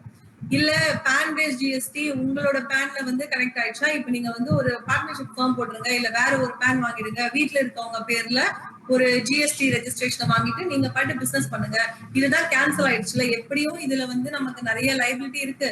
சோ இதை இப்ப நீங்க மொத்தமா கட்டணும்னாக்கா இவ்வளோ லைபிலிட்டியும் சேர்த்து இன்ட்ரெஸ்ட் சேர்த்து பெனால்ட்டி சேர்த்து இதுல இவ்வளோதான் நீங்க கட்டுறதுக்கு பேசாம இதை விட்டுட்டு வேற ஸ்டார்ட் பண்ணிருங்க அப்படின்னு சொல்றது ரொம்ப ஈஸியான ஒரு விஷயமா இருக்கும். தயவு செஞ்சு யாரும் அப்படி ஒரு அட்வைஸ உங்க கிளைண்ட்ஸ்க்கு கொடுத்துறாதீங்க. ஏன்னா இந்த பெஸ்ட் ஜட்ஜ்மெண்ட் அசஸ்மெண்ட்டை பொறுத்த வரைக்கும் க்ளோஸ் ஆன ஜிஎஸ்டி, ரிவோக் ஆகாத ஜிஎஸ்டி அவங்க டிபார்ட்மெண்ட் சைட்ல இருந்து க்ளோஸ் பண்ணியிருந்தாலும் சரி, இல்ல சரிவர ஃபைனல் ரிட்டர்ன் ஃபைல் பண்ணாமையோ இல்ல நம்மளுடைய லயபிலிட்டியை கவர்மெண்ட்டுக்கு செலுத்தாமையோ நம்ம க்ளோஸ் பண்ணியிருந்தாலும் சரி, அவங்களுக்கு ஒரு பெஸ்ட் ஜட்ஜ்மெண்ட் அசஸ்மெண்ட். இப்போ மொத்தமா என்னோட கூற்றுப்படி உங்களுடைய டர்ன் ஓவர் இவ்வளவு உங்களுடைய டாக்ஸ் லைபிலிட்டி, இவ்வளவு உங்களுடைய இன்ட்ரெஸ்ட், அண்ட் இதுல வந்து தெரிஞ்சு பண்ணா ஒரு பெனால்டி, தெரியாம நம்ம பண்ற எரருக்கு ஒரு பெனால்டி வரும். சோ இப்போ நீங்க தெரியாம ஒரு எரரா இருந்ததுன்னா அதுல பெனால்டி ப்ரொவிஷன்ஸ் உடைய எஃபெக்ட் ரொம்ப கம்மி. தெரிஞ்சு பண்ண தவறு, இப்போ நான் நம்பர் கேன்சல் ஆயிடுச்சுன்னு தெரிஞ்சும் எனக்கு ஜிஎஸ்டில லைபிலிட்டி இருக்குன்னு தெரிஞ்சும் நான் கட்டாம இருந்தேன்னா அது தெரிஞ்சு பண்ற ஒரு தப்பு, அதுக்கு பெனால்ட்டியும் சேர்ந்து வரும். ஸோ பெஸ்ட் ஜட்ஜ்மெண்ட் அசஸ்மெண்ட் பொறுத்த வரைக்கும் அன்ரெஜிஸ்டர்ட், அதாவது இப்போ அன்ரெஜிஸ்டர்டா இருக்கிறவங்க, கேன்சல்டு வாலண்டரி ஆர் கவர்மெண்ட் சைட்ல இருந்து கேன்சல் பண்ணவங்களுக்கான ஒரு அசஸ்மெண்ட். உங்களோட டர்ன் ஓவர் மொத்தம் என்ன அப்படிங்கறத கவர்மெண்டே அசஸ் பண்ணி, டிபார்ட்மெண்ட் அபிஷியல்ஸே அசஸ் பண்ணி அவங்களே ஒரு tax liability plus interest plus பெனால்ட்டியோட நம்மளுக்கு நோட்டீஸ் சர்வ் பண்றதுக்கான வாய்ப்பு இருக்கு.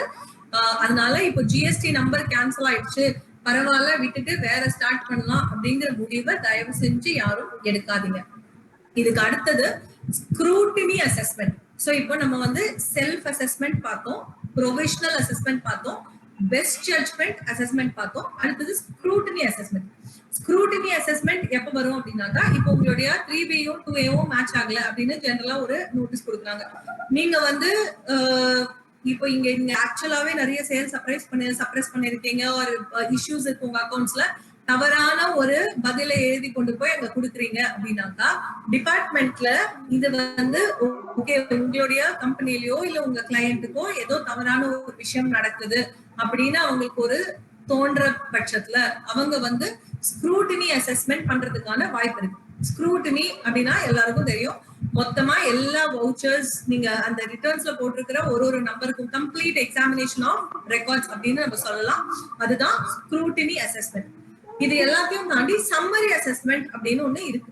இந்த சம்மரி அசஸ்மெண்ட் அப்படின்னா என்ன அப்படின்னு பாத்தீங்கன்னா, இப்போ ஏதோ ஒரு அசஸ்மெண்ட் வந்து டைம் போயிட்டே இருக்குன்னு வச்சுக்கலாம். இப்ப நம்ம ஆடிட்டை பொறுத்த வரைக்கும் ஆடிட் வரும்போது நான் உங்களுக்கு அதுக்கான டைம் லைன்ஸ் சொல்றேன்.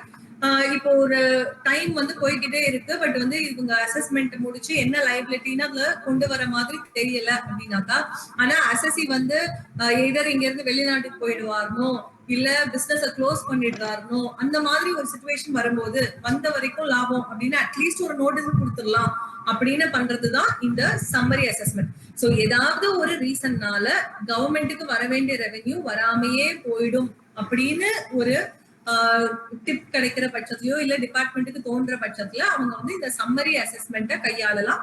சோ அவங்களுக்கு இருக்கிற இன்ஃபர்மேஷனை வச்சு இதுதான் உங்களுடைய டிமாண்ட் அப்படின்னு அவங்க கொடுக்கறது தான் summary assessment. So self assessment பார்த்தோம். செல்ஃப் அசஸ்மெண்ட் நம்மளாவே நம்ம ஃபைல் பண்ண ரிட்டர்ன்ஸை கரெக்டா அப்படின்னு புக்கோட ரிகன்சைல் பண்ணி அதை கரெக்ட் பண்றது செல்ஃப் அசஸ்மெண்ட்.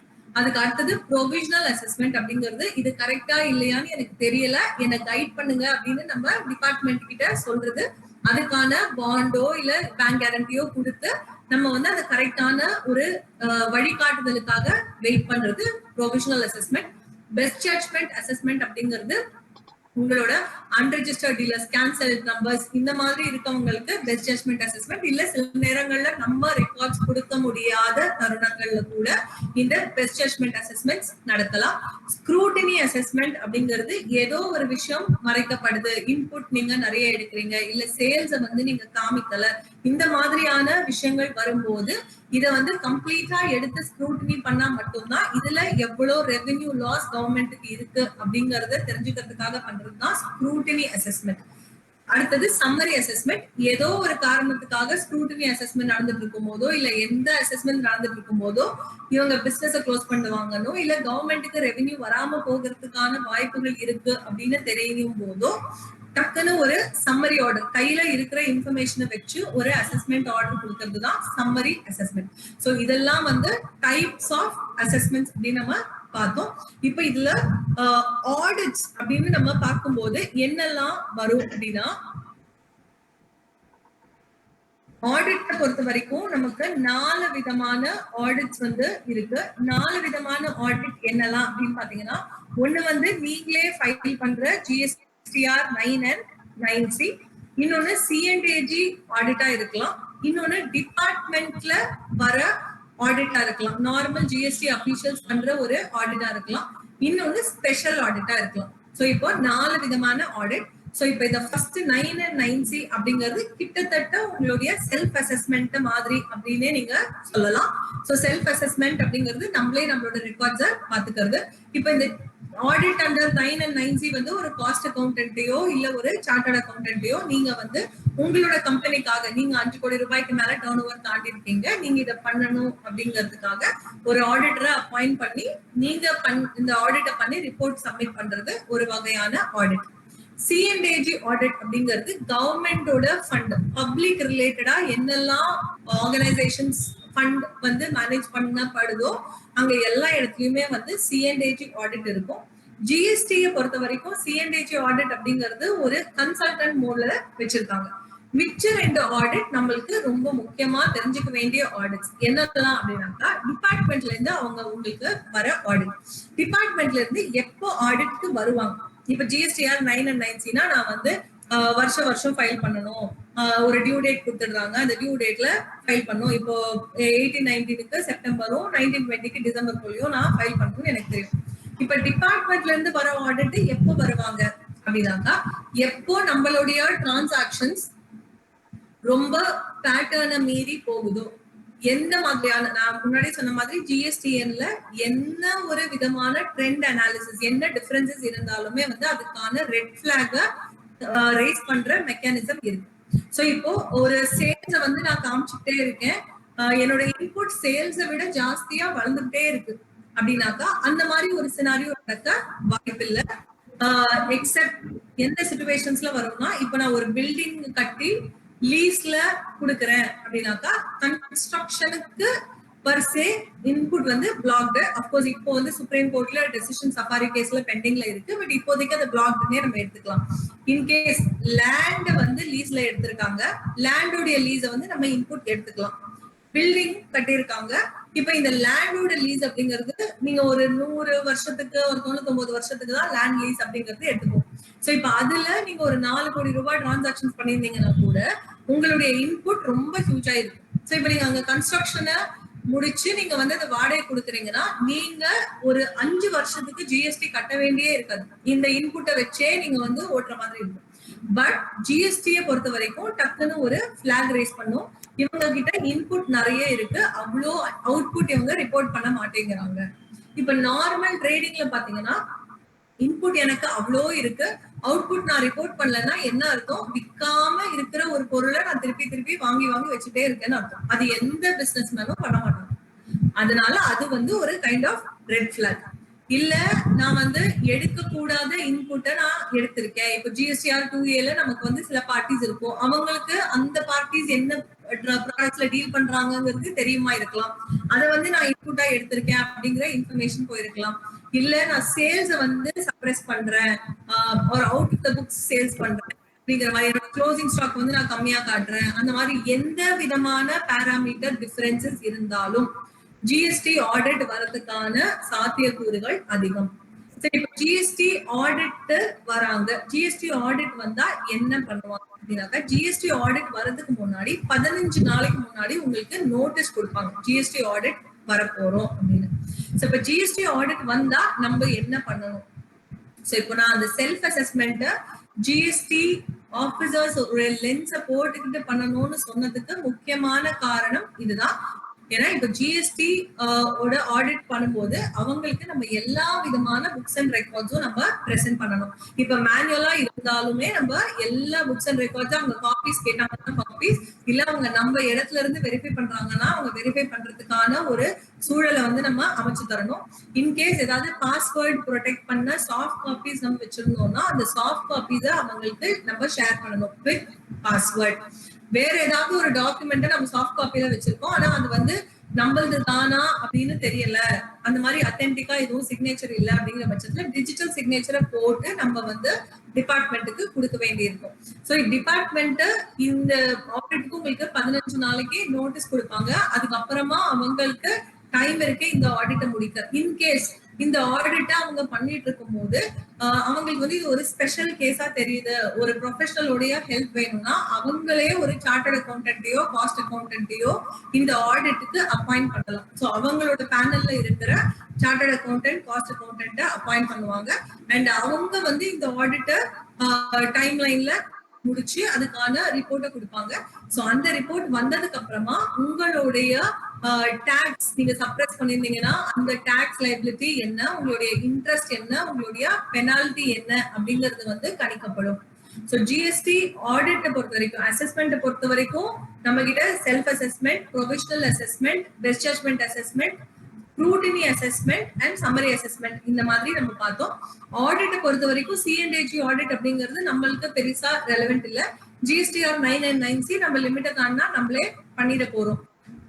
டிபார்ட்மெண்ட்ல இருந்து வர ஆடிட் வந்து ரொம்ப முக்கியத்துவம் வாய்ந்தது. நம்மளுடைய எல்லா ரெக்கார்ட்ஸுமே வந்து நம்ம அவங்களுக்கு பிரசன்ட் பண்ற மாதிரி இருக்கும்.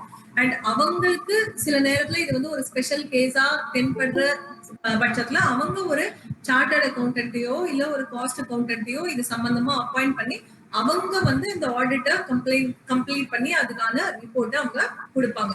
ஸோ ஜிஎஸ்டி அசஸ்மெண்ட் அண்ட் ஆடிட்டை பொறுத்த வரைக்கும் இதுதான். இதுல உங்களுக்கு ஏதாவது டவுட்ஸ் இருந்தா கேட்கலாம், நீங்க கேளுங்க. அதுக்கப்புறமா நம்ம வந்து இன்ஸ்பெக்ஷன், சர்ச் அண்ட் சீஷரை பத்தி நம்ம வந்து ஒரு லாஸ்ட் 5 minutes பார்த்துக்கலாம்.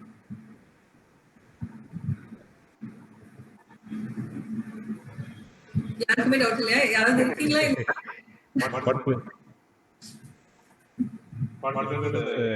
மியூட் ஆன் பண்ணிட்டு உங்களுடைய கேள்விகளை கேட்கலாம் நீங்க.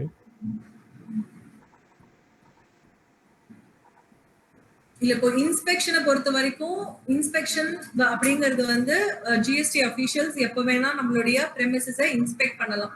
இன்ஃபேக்ட் டிசைன் ஆஃப் ஜிஎஸ்டியே வந்து ஆபீஸ்ல உட்கார்ந்து ஃபைல் பார்க்கறதுக்கான ஒரு வேலையை முழுக்க குறைக்கிறதுக்கான ஒரு விஷயம் இருந்தது. அப்படிதான் வந்து அதை என்விசார்ஜ் பண்ணாங்க. சோ எப்படி இருந்ததுன்னா நீங்க உங்களுடைய ஜிஎஸ்டிஆர் 2 கம்ப்ளீட்டா எல்லாம் மேட்ச் ஆகி இப்ப ஜிஎஸ்டிஆர் 1, 2, 3, 3B இல்லாம 1, 2, 3 நமக்கு வந்து மேட்ச் ஆகுற காலத்துல அது மேபி இன்னொரு 6 monthsல நடக்கும். அந்த மாதிரி ஒரு டைம் வரும்போது assessing officer proper officer, in fact like அந்த ப்ராப்பர் ஆஃபீஸர் அப்படிங்கிற ஒரு டேர்மை ஜிஎஸ்டில கொண்டு வந்ததுக்கும் முக்கிய காரணம் இது. ஏன்னா இப்போ இவங்களுக்கு வந்து ஒரு லெவல்ல ஒரு பவர்ஸ் இருக்கு, சில பேர் இதை பண்ணலாம், இன்னொருத்துக்கும் அப்ரூவலுக்கு டிலே ஆகுது. சோ அது மொத்தத்தையுமே ஈஸ் அவுட் பண்ணணும் அப்படிங்கிறதுக்காக தான் ப்ராப்பர் ஆஃபீஸர் ஒரு டேர்மை வந்து கொண்டு வந்தாங்க. சோ இப்ப அவங்களை பொறுத்த வரைக்கும் எல்லாமே அவங்க சிஸ்டம்ல வரலாம். நீங்க இன்கம் டாக்ஸ்ல ரிப்போர்ட் பண்ண அமௌண்ட் ஆகலாம், நீங்க ஏதாவது ஹை வேல்யூ டிரான்சாக்ஷன்ல இருக்கலாம், இல்ல ஜிஎஸ்டில உங்களுக்கு என்ன இன்புட் இருக்கு, இன்எலிஜிபிள் நீங்க எடுத்ததா இருக்கலாம், உங்களுடைய ட்ரெண்ட் அனாலிசிஸா எடுத்ததா இருக்கலாம். இன்கம் டாக்ஸ் டிபார்ட்மெண்ட்டுக்கு profit and loss and balance ஷீட்டை சப்மிட் பண்ணும்போது கிட்டத்தட்ட எல்லாமே நம்மளுடைய ஜிஎஸ்டி ரிட்டர்ன்ல இந்த நம்பர்ஸா தான் இருக்கும். ஸோ இப்போ நான் இது ஜிஎஸ்டி ஃபர்ஸ்ட் டைம் ஒரு செமினார் பண்ணும்போது ஒருத்தர் கேட்டாங்க, ஏங்க அப்போ ப்ராஃபிட் அட்ஜஸ்ட் பண்ணணும்னா என்னங்க பண்ணும் கடைசியில அப்படின்னு. ப்ராஃபிட்டை கடைசியில அட்ஜஸ்ட்லாம் பண்ணவே முடியாது. இப்போ வந்து நம்ம ஒரு ப்ராஃபிட் அட்ஜஸ்ட் பண்ணணும்னா ஒண்ணு ஜிஎஸ்டி கட்டணும் அந்த டேர்ம்ஸ்ல, இல்லனா இன்கம் டாக்ஸ் கட்டணும். எது பெஸ்ட்னு நம்ம டிசைட் பண்ணிக்கணும். அண்ட் நான் கம்ப்ளைன்ஸ்ங்கிறது ரொம்ப காஸ்ட்லி. அதாவது ஒரு சின்ன லாபத்துக்கு இப்ப நம்ம பண்ண போய் ஒரு பெரிய லெவல்ல பெனால்டி பே பண்றதுக்கான ஒரு வாய்ப்பை தான் நம்ம வந்து ஓபன் பண்றோம். ஏன்னா எந்த சின்ன விஷயம் ஒரு ட்ரெண்ட் சேஞ்சா இருக்கலாம், எதுவா வேணா இருக்கலாம். இப்ப இன்கம் டாக்ஸ் பொறுத்த வரைக்கும் 26 daysல இருந்து நமக்கு என்ன டிவியேஷன் வந்தாலும் இப்ப நோட்டிபிகேஷன் வந்துருது. கிட்டத்தட்ட நம்மளுடைய ரிட்டர்ன்ஸே வந்து இன்கம் டாக்ஸ் டிபார்ட்மெண்ட் ப்ரிப்பேர் பண்ற அளவுக்கு நம்மள வந்து கொண்டு போக போறாங்க. இப்போ அதே மாதிரிதான் ஜிஎஸ்டி. ரெண்டும் சிங்க் ஆயிடுச்சுன்னா கேட்கவே வேணாம், அவங்க கிட்ட எல்லா இன்ஃபர்மேஷனும் இருக்கும். சோ இப்ப அவங்க கிட்ட எல்லா இன்ஃபர்மேஷனும் இருக்கு அப்படிங்கும் போது அவங்க பண்ற அசஸ்மெண்ட் அந்த ஒர்க் எல்லாம் சிஸ்டமே பண்ணிடும். எந்த டிஃபரன்ஸ்னாலும் ரைஸ் பண்ணிடும். சோ யாரெல்லாம் இப்போ நிறைய நேரத்துல வந்து ஜெனுவினா கரெக்டா எல்லாத்தையும் இருக்கிறவங்கள ஸ்க்ரூட்னி அசஸ்மெண்ட் நோட்டீஸ் கொடுத்து டாக்குமெண்ட்ஸ் வாங்கி கடைசியில அதுக்கு வந்து டிபார்ட்மெண்ட்டுக்கு பெரிய அளவுல ரெவென்யூ எதுவுமே இருக்காது. ஏன்னா ரெக்கார்ட்ஸ் எல்லாருமே கரெக்டா வச்சிருப்பாங்க. அந்த மாதிரி கரெக்டா வைக்காதவங்கள எப்படி பிடிக்கிறது? இப்ப நம்மளுமே வந்து நிறைய தடவை யோசிச்சிருப்போம், ஆடிட்லாம் நம்ம எல்லாமே கரெக்டா, நம்மளுக்கே ஒரு 2-3 கிளைண்ட் இருக்காங்கன்னா ஒரு கிளைண்ட் ரொம்ப கரெக்டா வச்சிருப்பாங்க, அவங்களுக்கே தான் சத்திய சோதனையா நோட் வரும். சோ அவங்களுடைய டைம் அண்ட் எஃபர்ட் ஆஃப் அந்த கரெக்டா வச்சிருக்கிற ஒரு கம்பெனியே இவ்வளவு நாள் ஒரு 3 மாசம் இழுத்து நோட்டீஸ் கொடுத்து அனலைஸ் பண்ணி கடைசியில அவங்களுக்கு டிபார்ட்மெண்ட்டுக்கு ₹1 கூட ரெவென்யூ வராது. ஆனா இப்ப அந்த மாதிரி விஷயங்கள் எல்லாத்தையும் தாண்டி எந்த கேஸ் ஸ்க்ரூட்டினி பிக் பண்ணணும்னு அந்த ட்ரெண்ட் அனாலிசிஸ்ல இருந்து அவங்களுக்கே ரெட் பிளாக் வந்துரும். அதை பேஸ் பண்ணி அவங்க ஸ்க்ரூட்டினி பண்ணும்போது டெஃபினட்டா 9 out of 10 கேசஸ் அவங்களுக்கு வந்து ரெவென்யூவா தான் முடியும். சோ இப்ப அந்த மாதிரி இருக்கும்போது அவங்க ஜிஎஸ்டி ஆபீசர்ஸ் எல்லாருமே mostly on road on inspection. So இப்போ அவங்க ஆன் ரோட் எதுக்கு வராங்க அப்படின்னாக்கா இப்ப ஜிஎஸ்டில ரெஜிஸ்ட்ரேஷன் அப்படிங்கிற ஒரு நெட்டுக்குள்ள போனா நம்ம இவ்வளோத்தையும் பண்ணணும். நம்ம ரெஜிஸ்டர் பண்ணாம ஓடிட்டா என்ன? இப்ப ரிட்டர்னை ஃபைல் பண்றவங்களுக்கு தானே நீங்க வந்து நோட்டீஸ் அனுப்புறீங்க. ரிட்டர்னே ஃபைல் பண்ணல, ஜிஎஸ்டி நம்பரே வாங்காம நான் பிசினஸ் பண்ணா என்ன பண்ணுவீங்க அப்படின்னு நம்ம மக்கள் நிறைய பேர் இருக்காங்க. அவங்க எல்லாருமே வந்து ஜிஎஸ்டி நெட்டுக்குள்ள வருவாங்க. சோ அன்ரெஜிஸ்டர்டா இருந்து நீங்க ரெஜிஸ்டர் பண்ண வேண்டி பண்ணாம நீங்க பிசினஸ் பண்றீங்கன்னா உங்களுடைய கான்சிக்வன்சஸ் ரொம்ப ஜாஸ்தி. அந்த பெஸ்ட் ஜட்மெண்ட்ல வந்துருவீங்க. உங்களுக்கு எவ்வளவு டர்ன் ஓவர் நீங்க பண்ணிருப்பீங்கன்னு அந்த டிபார்ட்மெண்ட் ஆபீசர்ஸ்க்கு தோணுதோ அவ்வளோ டர்ன் ஓவர் அந்த டாக்ஸ் அவங்க போட்டு உங்களுடைய அசஸ்மெண்ட் அவங்களால க்ளோஸ் பண்ணிட முடியும். இன்ஸ்பெக்ஷனை பொறுத்த வரைக்கும் ட்ரெமெண்டஸ் பவர் இருக்கு ஜிஎஸ்டி ஆபீசர்ஸ்க்கு. அவங்க உங்களுடைய பிரமிசஸ்க்கு எனி டைம் இன்ஸ்பெக்ஷன் வரலாம், உங்களுடைய புக்ஸ் அண்ட் ரெக்கார்ட்ஸ் இன்ஸ்பெக்ட் பண்ணலாம், உங்களுடைய ஸ்டாக் பண்ணலாம். சோ இப்ப நான் அதான் தான் சொன்னேன், உங்களுடைய ஃபேக்டரி ஆகட்டும் இல்ல வேர் ஹவுஸ் ஆகட்டும் எல்லா இடத்துலயுமே நம்மளுடைய ஸ்டாக்க கரெக்டா மெயின்டைன் பண்றது மிக மிக அவசியம். சோ என்னோட ஸ்டாக் வந்து என்னோட ஃபேக்டரியில இருக்கு, எவ்வளவு வந்து டிரான்சிட்ல இருக்கு, டிரான்சிட்ல இருக்கிறதுக்கும் இவேபிளுக்கும் மேட்ச் ஆகுதா, என்னோட வேர் ஹவுஸ்ல எவ்வளவு இருக்கு, சாம்பிளா நான் எவ்வளவு கொடுத்திருக்கேன், ஒரு ஜாப் ஒர்க்கருக்கு நான் கொடுத்திருக்கேன்னா அது எவ்வளவு கொடுத்திருக்கேன், இந்த மாதிரியான எல்லா அக்கௌண்ட்ஸுமே நான் வச்சுக்கிறது முக்கியம். ஏன்னா எனி டைம் இன்ஸ்பெக்ஷன் வர ஆஃபீஸருக்கு குட்ஸை இன்ஸ்பெக்ட் பண்றதுக்கான பவர்ஸ் வந்து இருக்கு. அண்ட் அவங்க இன்ஸ்பெக்ஷன் வந்துட்டாங்கன்னா ஜஸ்ட் அவங்க வந்துட்டு போக முடியாது. அவங்க இங்க இருக்கிற போட்டோஸ் எடுத்து எந்த இன்ஸ்பெக்ஷன் எதுக்காக பண்ணாங்க அப்படின்னு அவங்க அங்க ரிப்போர்ட் பண்ண வேண்டி இருக்கு. எல்லா இடத்துலயுமே வந்து there is a cross check கரெக்டா டைட்டன் பண்றாங்க. சோ இன்ஸ்பெக்ட் பண்ணிட்டு இன்கேஸ் அவங்களுக்கு வந்து நீங்க ஏதாவது ஒரு பெரிய தவறு பண்றீங்க, சேல்ஸ் ரிப்போர்ட் பண்ணல அந்த மாதிரி தோணுச்சுன்னா உங்களுடைய குட்ஸ் எல்லாம் கான்ஃபிஸ்கேட் பண்றதுக்கான பவர்ஸ் இருக்கு. குட்ஸ் எல்லாம் அவங்க சீல் வைக்கிறதுக்கான பவர்ஸ் அவங்களுக்கு இருக்கு.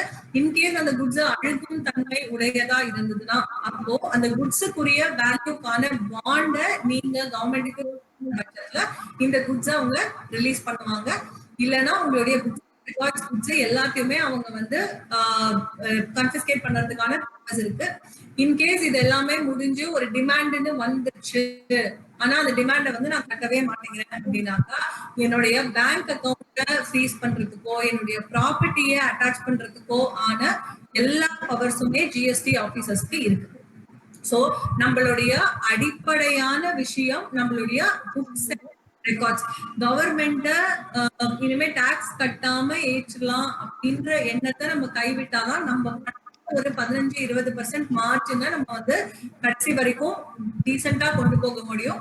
ரிட்டர்ன்ஸ்ல டிஸ்க்ளோஸ் பண்ணும்போது நம்ம அழகா அவங்க எந்த இப்போ இந்த வந்து போட்டு வைப்போம் அப்படின்னு எதையாவது போடாம கரெக்டான பைஃபர்கேஷன்ல போடணும். இப்போ ஃபார் எக்ஸாம்பிள் ஜிஎஸ்டில நம்ம எல்லாருக்குமே தெரியும் ரெஜிஸ்டர்ட் அன்ரெஜிஸ்டர்ட்னு தனியா பிரிச்சுக்கணும்.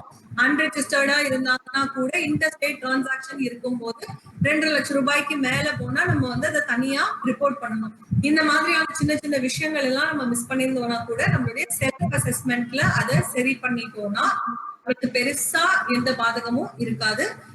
சோ நம்ம அடுத்த லெவல் அசஸ்மெண்ட்க்கோ இல்ல இன்ஸ்பெக்ஷன் சர்ச் அண்ட் சீச்சர் நம்மளோட செல்ஃப் அசஸ்மெண்ட் கரெக்டா இருக்கிற பட்சத்துல நம்மளுடைய புக்ஸ் அண்ட் அக்கௌண்ட்ஸ் ரெக்கார்ட்ஸ் எல்லாமே வந்து கிளியரா இருக்கிற பட்சத்துல நம்ம வந்து எந்த ஆடிட் ஜிஎஸ்டி ஆடிட்டா இருந்தாலும் சரி, ஸ்பெஷல் ஆடிட்டா இருந்தாலும் சரி, 9 and 9C இருந்தாலும் சரி, எதுக்குமே நம்ம கவலைப்பட வேண்டிய அவசியம் இல்லை.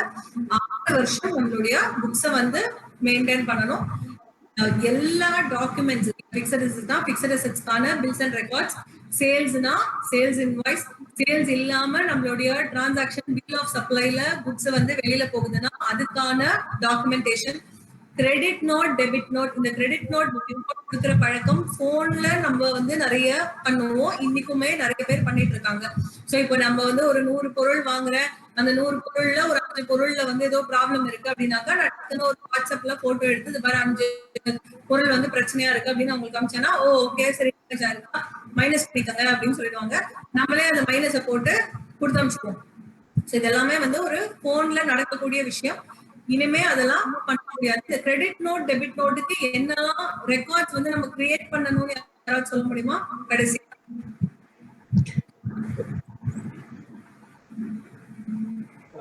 கிரெடிட் நோட் ரிஜிஸ்டர் இருக்கு madam. Credit note, debit note register மாதிரி மெயின்டைன் பண்ணிருக்கோம். பர்ஃபெக்ட். டேலிலயே நம்ம maintain yes. So credit note debit note register நம்ம மெயின்டைன் பண்ணணும். அண்ட் அந்த கொடுக்கப்பட்ட ரீசன்ஸுக்காக தான் credit note debit note raise ஆயிருக்கா அப்படிங்கறத பார்க்கணும். கொடுக்கப்பட்ட வரையறை டைமுக்குள்ள செப்டம்பருக்குள்ள அந்த கிரெடிட் நோட் டெபிட் நோட்டை நம்ம கொடுத்துருக்கோமா அப்படிங்கறத பார்க்கணும். அதை மீறி நம்ம கொடுத்துருந்தோம்னா மார்ச் அக்கௌண்ட்ஸ்ல அதுக்கான ப்ரொவிஷனை போட்டிருக்கோமா அப்படிங்கறத நம்ம பார்க்கணும். ஸோ புக்ஸ் அண்ட் ரெக்கார்ட்ஸ் அப்படிங்கிறது மிக மிக முக்கியமான ஒரு விஷயம் அமையுது. புக்ஸ் அண்ட் ரெக்கார்ட்ஸை நம்ம கிளீனா வச்சிருக்கும் போது இந்த ஆடிட் எந்த வகையான ஆடிட்டா இருந்தாலும் எந்த வகையான அசஸ்மெண்டா இருந்தாலும் எதையுமே நம்மளால நீட்டா ஹேண்டில் பண்ணிட முடியும். All the very best and வாய்ப்புக்கு நன்றி. Thank you madam. பார்ட்டிசிபென்ட்ஸ் ஏதாவது queries இருந்தா மேடம், ஒரு queries மட்டும் கேட்குறேன். அது கேஸ் நம்பர் மேடம். சொல்லுங்க. இதுல பாத்தீங்கன்னா நம்ம சைட்ல நம்ம எல்லாம் எவ்வளவு பக்காவா நம்ம ரெக்கார்ட்ஸ் மெயின்டைன் பண்ணியிருந்தாலும் ஆப்போனன்ட் பார்ட்டியும் வந்து கம்பல்சரி அவங்களும் கரெக்டா ரிட்டர்ன் ஃபைல் பண்ணியிருக்கணும். அவங்களும் ரிட்டர்ன் நம்மளுக்கு 2A ரிஃப்ளெக்ட் ஆகணும். இந்த மாதிரி சுச்சுவேஷன்ல ஆப்போசிட் பார்ட்டி நம்ம வந்து இன்ட்ராக்ட் பண்ணி ஒரு ஃபார் எக்ஸாம்பிள் பேமெண்ட் வந்து வித்தின் 90 days 180 days நம்ம பே பண்ணியிருக்கணும் பண்ணணும். இந்த மாதிரி ஒரு சுச்சுவேஷன் வருது. ஈவன் இவே பில்லையும் வந்து கரெக்டா நம்ம டாக்குமெண்ட்ஸ் எல்லாம் அப்லோட் பண்ணிருக்கோம். இந்த மாதிரி சிச்சுவேஷன்ல வந்து ஆப்போனன்ட் பார்ட்டி வந்து இது ரெப்ரசன்டேஷன்ஸும் வந்து கவர்மெண்ட்டுக்கு போயிருக்கு. இப்போ நான் இன்புட் எடுக்கும்போது அவங்க ஜிஎஸ்டி ரிட்டர்ன் ஃபைல் பண்ணிட்டாங்களா பே பண்ணிட்டாங்களான்னு அவங்க என்ன கேக்குறாங்க. நான் எப்படி அவங்களோட பார்க்க முடியும்? 2A வந்திருந்தா சரி, வராம இருந்ததுன்னா அவங்க நம்பர் தப்பா போடாதான் வராம இருந்திருக்கலாம், என்ன ரீசனா வேணா இருந்திருக்கலாம். பட் எனக்கு ஆக்சஸே இல்லையா, அவங்க டாக்ஸ் பே பண்ணிட்டாங்க, பட் என்ன செக் பண்ண சொன்னா எப்படி பண்ண முடியும்? இப்ப அதுக்கான ரெப்ரசன்டேஷன்ஸ் நிறைய கவர்மெண்ட்டுக்கு போயிருக்கு. இது வந்து முன்னாடியே அவங்க என்விசார்ஜ் பண்ணி என்னன்னா ஜிஎஸ்டியை பொறுத்தவரைக்கும் எல்லாருக்கும் ஒரு கம்ப்ளைண்ட் ரேட்டிங் அப்படின்னு கொடுக்கணும்னு முடிவு பண்ணாங்க. இன்னும் எதுவும் பிராக்டிகலா வரல. ஆக்ட் போது பண்ண ஒரு விஷயம். சோ இப்போ ரெகுலரா ரிட்டர்ன்ஸ் ஃபைல் பண்றாங்க. இவங்களோட இன்புட், இப்போ சப்போஸ் நான் உங்களோட ட்ரேட் பண்றேன் அப்படின்னாக்கா உங்ககிட்ட இருந்து வர இன்புட் எனக்கும் பிரச்சனையா இருக்கு, அருணுக்கும் பிரச்சனையா இருக்கு, வெங்கடேஷனுக்கும் பிரச்சனையா இருக்குனாக்கா உங்களோட ரேட்டிங் குறையும். அதே மாதிரி வர இன்புட் எல்லாருக்குமே கரெக்டா வருதுன்னா உங்களோட ரேட்டிங் ஏறும். சோ அந்த மாதிரி ஒரு கம்ப்ளைண்ட்ஸ் ரேட்டிங் மெக்கானிசமா கொண்டு வர ஆரம்பிச்சாங்க. சோ ஸ்லோவா அது வந்து இன் பிளேஸ் வந்துருச்சுன்னா இப்போ நம்மளோட கிளைம் ரெஜிஸ்ட்ரேஷன் அண்ட் அதுக்கப்புறமா இந்த ஜிஎஸ்டியோட கம்ப்ளைண்ட் ரேட்டிங்கும் வந்துச்சுன்னா நமக்கு வந்து ஸ்லோவா இப்ப நீங்க வந்து ஒரு கொட்டேஷன் கொடுக்குறீங்க, ஒரு சப்ளையர் வந்து நீங்க செலக்ட் பண்றீங்க அப்படின்னாக்கா அவங்க செலக்ட் பண்ற நிறைய பேராமீட்டரோட இதையும் ஒரு பேராமீட்டரா நம்ம வந்து ஆட் பண்ண முடியும். ஃபியூச்சர்ல நிச்சயமா இது சரியாயிடும். Okay madam. Okay, thank you. Hello சொல்லுங்க சார். எஸ் சார், சொல்லுங்க. எவ்வளவு क्वेश्चन இருந்தாலும் எடுக்கலாம். Absolutely no. சொல்லுங்க. ஆக்சுவலா இப்போ வந்து செல்ஃப் அசஸ்மெண்ட் வந்து நம்ம ஆஃப்டர் 9C ஃபைல் பண்ண முடியும் இல்ல பிஃபோர் 9C ஃபைல் தான் நம்ம it's self assessment provisional assessment சொல்றீங்க இல்லையா? அதை நம்ம வந்து எந்த பீரியட்ல மேடம் அதை நம்ம ரெக்வெஸ்ட் பண்ணி கேட்கணும்? எந்த மாதிரி what is the process? So இப்போ இது ப்ரொவிஷனல் அசஸ்மெண்ட் பொறுத்த வரைக்கும் உங்களுக்கு வந்து ப்ரொவிஷனல் அசஸ்மெண்ட்டுக்கான ஃபார்ம்ஸ் இருக்கு. சோ வந்து நீங்க ஃபார்ம்ல ஸ்பெசிஃபிக்கா நீங்க வந்து கேட்கணும். ஆக்சுவலா இந்த ஃபார்ம்ல நான் இந்த ரேட் எனக்கு இதுதான் ஆக்சுவலா இஷ்யூ இருக்கு. ASMP நம்மளுடைய ஃபார்ம்ஸ் வரைக்கும் எல்லாமே RET அந்த மாதிரி இருக்கு இல்லையா? இப்போ GST அந்த மாதிரி அசஸ்மெண்ட்டுக்கான ஃபார்ம்ஸ் எல்லாமே வந்து ASMT 01ல ஆரம்பிச்சு அது வந்து ஒரு 18 வரைக்கும் இருக்கு. சோ டிஃபரெண்ட் கைண்ட்ஸ் ஆஃப் அசஸ்மெண்ட்டுக்கு டிஃபரெண்ட் கைண்ட்ஸ் ஆஃப் ஃபார்ம்ஸ். இப்போ ப்ரொவிஷனல் அசஸ்மெண்ட்டுக்கு ஸ்பெசிஃபிக்கா ASMT 01 ஃபார்மை நீங்க வந்து பண்ணி கொடுக்கணும். நீங்க கொடுத்ததுக்கு அவங்களுக்கு வந்து ஓகே அப்படின்னா பிரச்சனை இல்லை, நேரா கொடுத்துருவாங்க. இன்கேஸ் அவங்களுக்கு இன்னும் இன்ஃபர்மேஷன் தேவைப்படுது, இப்ப நீங்க ஏதோ ஒரு பர்டிகுலர் ப்ராடக்ட் கொடுக்குறீங்க, அந்த ப்ராடக்டோட காம்போசிஷன் கரெக்டா அவங்களால கிளாசிஃபை பண்ண முடியும். சோ இன்னும் ஏதாவது உங்களுக்கு டீடைல்ஸ் வேணும்னா ASMT 2ல அவங்க வந்து உங்ககிட்ட கேட்பாங்க. நீங்க அதுக்கான ரிப்ளை வந்து ASMT 03ல கொடுப்பீங்க. உங்களுக்கான ஆர்டர் வந்து 4ல வரும். Okay madam. After 9C also we can file. After 9C file அப்புறம் பண்ணலாம். ப்ரொவிஷனல் அசஸ்மென்ட்ன்றதே வந்து நீங்க முன்ஜாகிரதையா பண்ற ஒரு விஷயம். சோ இப்போ நீங்க 9C முடிச்சிட்டீங்க, which means you are completely confident on your product. Okay, அதுக்கப்புறம் அது பண்ண முடியாது. செல்ஃப் அசஸ்மெண்ட்லாம் அதுக்கப்புறம் பண்ண முடியாதுல்ல? இல்ல சி செல்ஃப் அசஸ்மெண்ட் அப்படிங்கிறது வந்து நீங்க பண்ணிட்டீங்களா மட்டுமே வந்து உங்களை பார்க்க போறது இல்ல. ஓகே, நான் சொன்னேன் இப்போ ஒரு இன்விஜிலேட்டரை வச்சுட்டு அது எக்ஸாம் எழுதல, ஆனா எக்ஸாம் கரெக்டா எழுதினா மட்டும்தான். ஏன்னா ஒரு செல்ஃப் பாலிசிங் மாரல் பாலிசி. நாளைக்கு வெளியில இருந்து ஒரு பிரச்சனை, நாளைக்கு இன்டர்வியூ போனா கரெக்டா பதில் சொல்ல தெரியும்னா இன்னைக்கு நான் இங்க ஒரு எக்ஸாம் ஒழுங்கா எழுதிருக்கேன், அவ்வளவுதான். சோ இன்னைக்கு செல்ஃப் அசஸ்மெண்ட்டை கரெக்டா பண்ணிட்டேன்னா தான் நாளைக்கு வெளியில இருந்து ஆடிட் வரும்போது என்னால ஹேண்டில் பண்ண முடியும். செல்ஃப் அசஸ்மெண்ட் பண்ணினீங்களா பண்ணலையா அப்படின்னு யாருமே கேட்க போறது. Self assessment is a cross check for our own self. நம்ம வந்து அந்த கரெக்டிவ் மெக்கானிசம் பண்ணிட்டோம்னா we are in the safe. அதுதான் ஐடியா. ஓகே. ப்ரொவிஷனல் அசஸ்மெண்ட்ங்கிறது நீங்க ஏதாவது ஒரு பொருளுக்கான டவுட், இப்ப நீங்க வந்து ஒரு கன்சல்டன்ட்ட கேட்கலாம். அதுக்கே வந்து சில கிளாசிபிகேஷனை பொறுத்த வரைக்கும் நிறைய டவுட்ஸ் இருக்குல்ல. இப்போ ஒரு சின்ன விஷயம் அதுல மாறும்போது அடுத்த ரேட்டுக்கு போகும். அந்த மாதிரியான ஒரு கன்ஃபியூஷன்ஸ் இருக்கும்போது ஒரு கவர்மெண்ட் கிட்ட இருந்தே பாக்குறீங்கன்னா இன்னைக்கு ஒரு ஆபீசர் கிட்ட போய் நீங்க கேட்டுட்டு வரலாம் ஓரலா. ஓகே நீங்க இது சார் இது எவ்வளவுன்னு சொல்லுங்க. மேபி அவரோட எக்ஸ்பீரியன்ஸ்ல அவரோட ரேஞ்ச்லயே உங்களை மாதிரியே இன்னொரு கிளைண்ட் காம்படிட்டிவ் இருக்கும்போது அவங்க 12% தான் சார் வாங்குறாங்க, நீங்களும் அதே வாங்குங்கன்னு சொல்லி அனுப்பிச்சிட முடியும். ஆனா நாளைக்கு இன்னொரு ஆபீசர் இடத்துல வந்து உட்கார்ந்து இல்ல நீங்க இது 18 வாங்கிக்கணும், உங்களையும் உங்க காம்படிட்டிவும் சேர்த்து கொடுக்கறதுக்கான வாய்ப்புகள் இருக்கு. அதனால கன்ஃபியூஷன்ஸ் வேண்டாம். whenever there is a doubt department கிட்ட போய் ரைட்டிங்ல நோட்டீஸ வாங்கிக்கலாம். அதுக்கப்புறம் ரைட்டிங்ல நோட்டீஸ் நம்ம கையில இருக்கும்போது அதை மிஞ்சி இந்த பர்சன்டேஜ் தப்பா வாங்குறீங்கன்னு அவங்களால நம்ம கிட்ட சொல்ல முடியாது. சோ அது கிட்டத்தட்ட ஒரு முன்ஜாமீன் மாதிரி வச்சுக்கோங்க. Okay okay fine, thank you. Understood. Madam ஒரு டவுட். சொல்லுங்க சார். மேடம் அந்த சேல் ஆஃப் அசெட் வந்து ஜிஎஸ்டி அவர்ல காட்டணும்னு சொன்னீங்க இல்லையா, கார் சேல் பத்தி பேசும்போது. இப்ப அது எந்த மாதிரி மேடம் காட்டணும்? அதாவது டாக்ஸ் அஃபெக்ட் ஆகுமா ஆகாதா? இப்ப நான் வந்து நாட்டை கார் டீலர் இல்ல, இப்ப செகண்ட் ஹேண்ட் கார்ஸ் சேல் பண்ணும்போது அதுக்கான ப்ரொவிஷன் இருக்கு. சோ இப்ப நீங்க புக் வேல்யூக்கு மேல விற்கும் போது அதுல நீங்க ஜிஎஸ்டி போட்டுதான் ஆகணும். ஜிஎஸ்டி போடும்போது உங்களுடைய நார்மல் ரேட் வந்துடும்.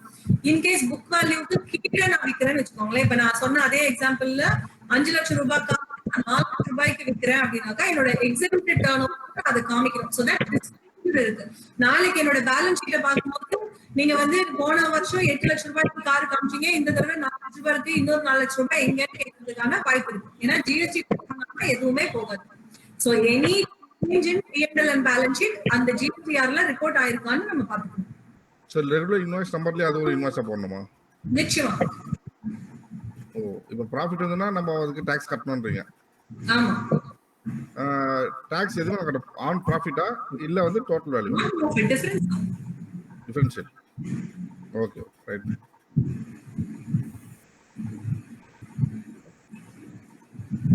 ஓகே சார், க்ளோஸ் பண்ணிடலாமா?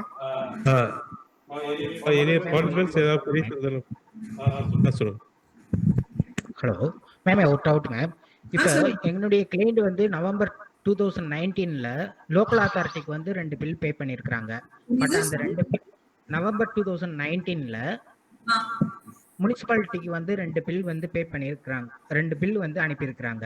அந்த 2 பில்ல வந்து ஜிஎஸ்டிஆர் 3Bலயும் காட்டல, ஜிஎஸ்டிஆர் 1லயும் காட்டல. இப்போ வந்து ஜிஎஸ்டி ஆக்ட்ல இருந்து ஒரு ஸ்க்ரூட்டினி அட்ஜஸ்ட்மெண்ட் வந்து நோட்டீஸ் வந்து அனுப்பியிருக்கிறாங்க. இந்த மாதிரி வந்து அவங்க வந்து ஜிஎஸ்டிஆர் 7ல உங்களுக்கு வந்து டிடிஎஸ் பிடிச்சி உங்களுக்கு வந்து காட்டியிருக்கிறாங்க. பட் நீங்க வந்து அந்த இதுக்கு வந்து நீங்க டேக்ஸ் கட்டல. தட் மீன்ஸ் ஜிஎஸ்டிஆர் 3Bல வந்து நீங்க வந்து அதை காட்டல அப்படின்னு வந்து ஸ்க்ரூட்டினி அட்ஜஸ்ட்மெண்ட் வந்து அனுப்பியிருக்கிறாங்க. அதுக்கு எப்படி மேம் ரிப்ளை கொடுக்கறது? அது வந்து செப்டம்பர்ல நம்ம வந்து ஜிஎஸ்டிஆர் 9 வந்து ஃபைல் பண்ணும்போது வந்து அதை அந்த பில்லை வந்து காட்டி இது பண்ணணுமா, அல்லது வந்து இனி வார மந்த்ல வந்து நான் GSTR 1 and GSTR 3B file பண்ணும்போது அந்த பில்லையும் வந்து நான் இதுல சேர்த்து காட்டி ஃபைல் பண்ணுமா மேம்? ஆப்ஷன் 4. சோ இப்போ நீங்க அடுத்து வர மாசத்துல இப்போ நம்ம வந்து மார்ச்க்குள்ள இருக்கிற ஃபினான்ஷியல் இயர், எந்த ஃபினான்ஷியல் இயரா வேணா எடுத்துக்கோங்க. அந்த ஃபினான்ஷியல் இயர்ல மிஸ் பண்ண இன்புட்டா இருக்கலாம், இல்ல மிஸ் பண்ண அவுட்புட்டா இருக்கலாம். எதுவா இருந்தாலுமே அடுத்து வர செப்டம்பர் வரைக்கும் அதை ரிப்போர்ட் பண்றதுக்கான டைம் நமக்கு இருக்கு. சோ அந்த அடுத்து வர ரிட்டர்ன்ல நீங்க அதை ரிப்போர்ட் பண்ணிடணும். பண்ணிட்டு நீங்க ஸ்க்ரூட்டினி அசஸ்மெண்ட்ல இதுதான் ரீசன், இதனால எங்களுக்கு மிஸ் ஆயிடுச்சு, மேபி அக்கௌண்டன்ட் இருக்காங்க, ஏதோ ஒரு கதை. சோ அது அந்த ரீசன்னால எங்களால இப்ப பண்ண முடியல, நாங்க இப்ப காமிச்சிட்டோம் அப்படிங்கறத ரெஸ்பாண்டா கொடுத்தீங்கன்னா அது கொடுக்கறது. சோ நவம்பர் 2019 உடையதை இப்போ வந்து நான் காட்டலாம் இந்த பீரியட் 1920 ஃபினான்ஷியல் இயர்ல அது வருது. சோ நீங்க செப்டம்பர் 20 வரைக்கும் நீங்க காமிக்கலாம். செப்டம்பர் 20 உடைய ரிட்டர்னை ஃபைல் பண்றது, அதாவது நீங்க அக்டோபர்ல பண்ணுவீங்க, அதுதான் உங்களுடைய கடைசி ஆப்பர்ச்சுனிட்டி அதை காமிக்கிறது. இதே நோட்டீஸ் டிசம்பர்ல வந்துச்சுன்னா மாட்டீங்க நீங்க. Okay ma'am, thank you. Madam GSTR 1 and 3B returns sorry sir, GSTR 1 and 3B returnsக்கும் some difference வருதுன்னா அது how to reconcile and disclose in the annual returns அப்படின்ற கேட்கலாம். டிஃபரன்ஸ் வருதுன்னா டிஃபரன்ஸோட ரீசன் என்னங்கிறது நம்ம ஃபர்ஸ்ட் பார்க்கணும். சோ இப்போ GSTR 1க்கும் 3Bக்கும் டிஃபரன்ஸ் வருது அப்படின்னும் போது ரெண்டுமே நம்ம பார்த்து தான் பண்ணிருப்போம். சோ மேபி 1 பண்ணும்போது சில டிரான்சாக்ஷன்ஸ் ஏதாவது ஒரு 2-3 இன்வாய்ஸை மிஸ் பண்ணிட்டோம். சரி 3B போது அட்லீஸ்ட் டாக்ஸ் ஆவது கட்டி வைப்போம், GSTR 1ல நம்மளால காமிக்க முடியாது அப்படின்னு சொல்லி விட்டுருக்கலாம். அது அடுத்த GSTR 1ல நம்ம காமிச்சிருக்கலாம். அந்த மாதிரி அது ரீசனுக்கான டிஃபரன்ஸ் என்ன அப்படிங்கறது ஃபர்ஸ்ட் நம்ம அசஸ் பண்ணணும். அதுக்கப்புறமா அதை எப்படி டீல் பண்றதுன்றது பார்க்கலாம். GSTR 1 and 3Bக்கான டிஃபரன்ஸ் ரிகன்சிலேஷன் உங்களுக்கு இதை டீல் பண்றதுக்கான விஷயம் GSTR 9 ஃபைல் பண்ணும்போது நீங்க அழகா காமிக்கலாம். பட் ரீசன் என்னங்கிறது கரெக்டா அசஸ் பண்ணணும்.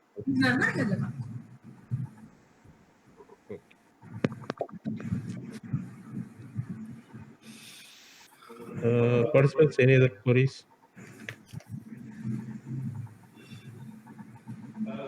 Sir, Sajesh sir, நீங்க vote of thanks. நன்றி ஜெயக்குமார். அனைவருக்கும் வணக்கம். நன்றி உரை. இன்று நாம் பயின்ற தலைப்பானது audit and assessment under GST. அசஸ்மெண்டில் என்னென்ன விதமாக அசஸ்மெண்ட் இருக்கிறது, ஆடிட்டில் என்னென்ன விதங்கள் இருக்கிறது என்பதை தெளிவாக நமக்கு எடுத்துரைத்துள்ளார்.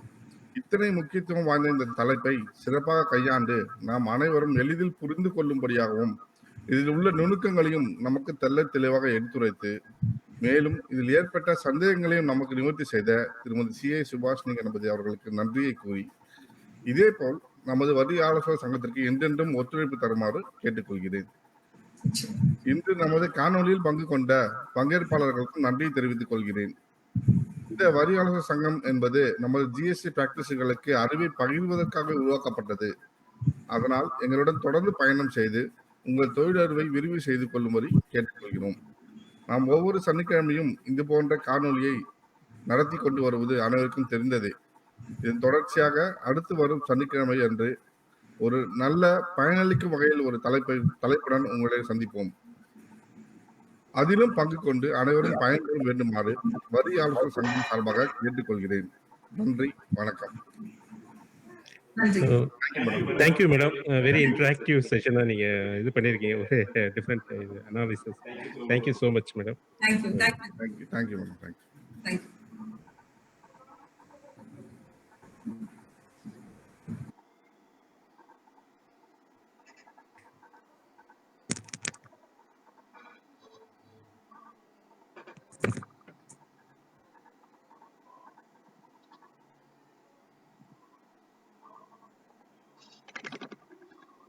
நான் பண்ணவே இல்லை மீட்.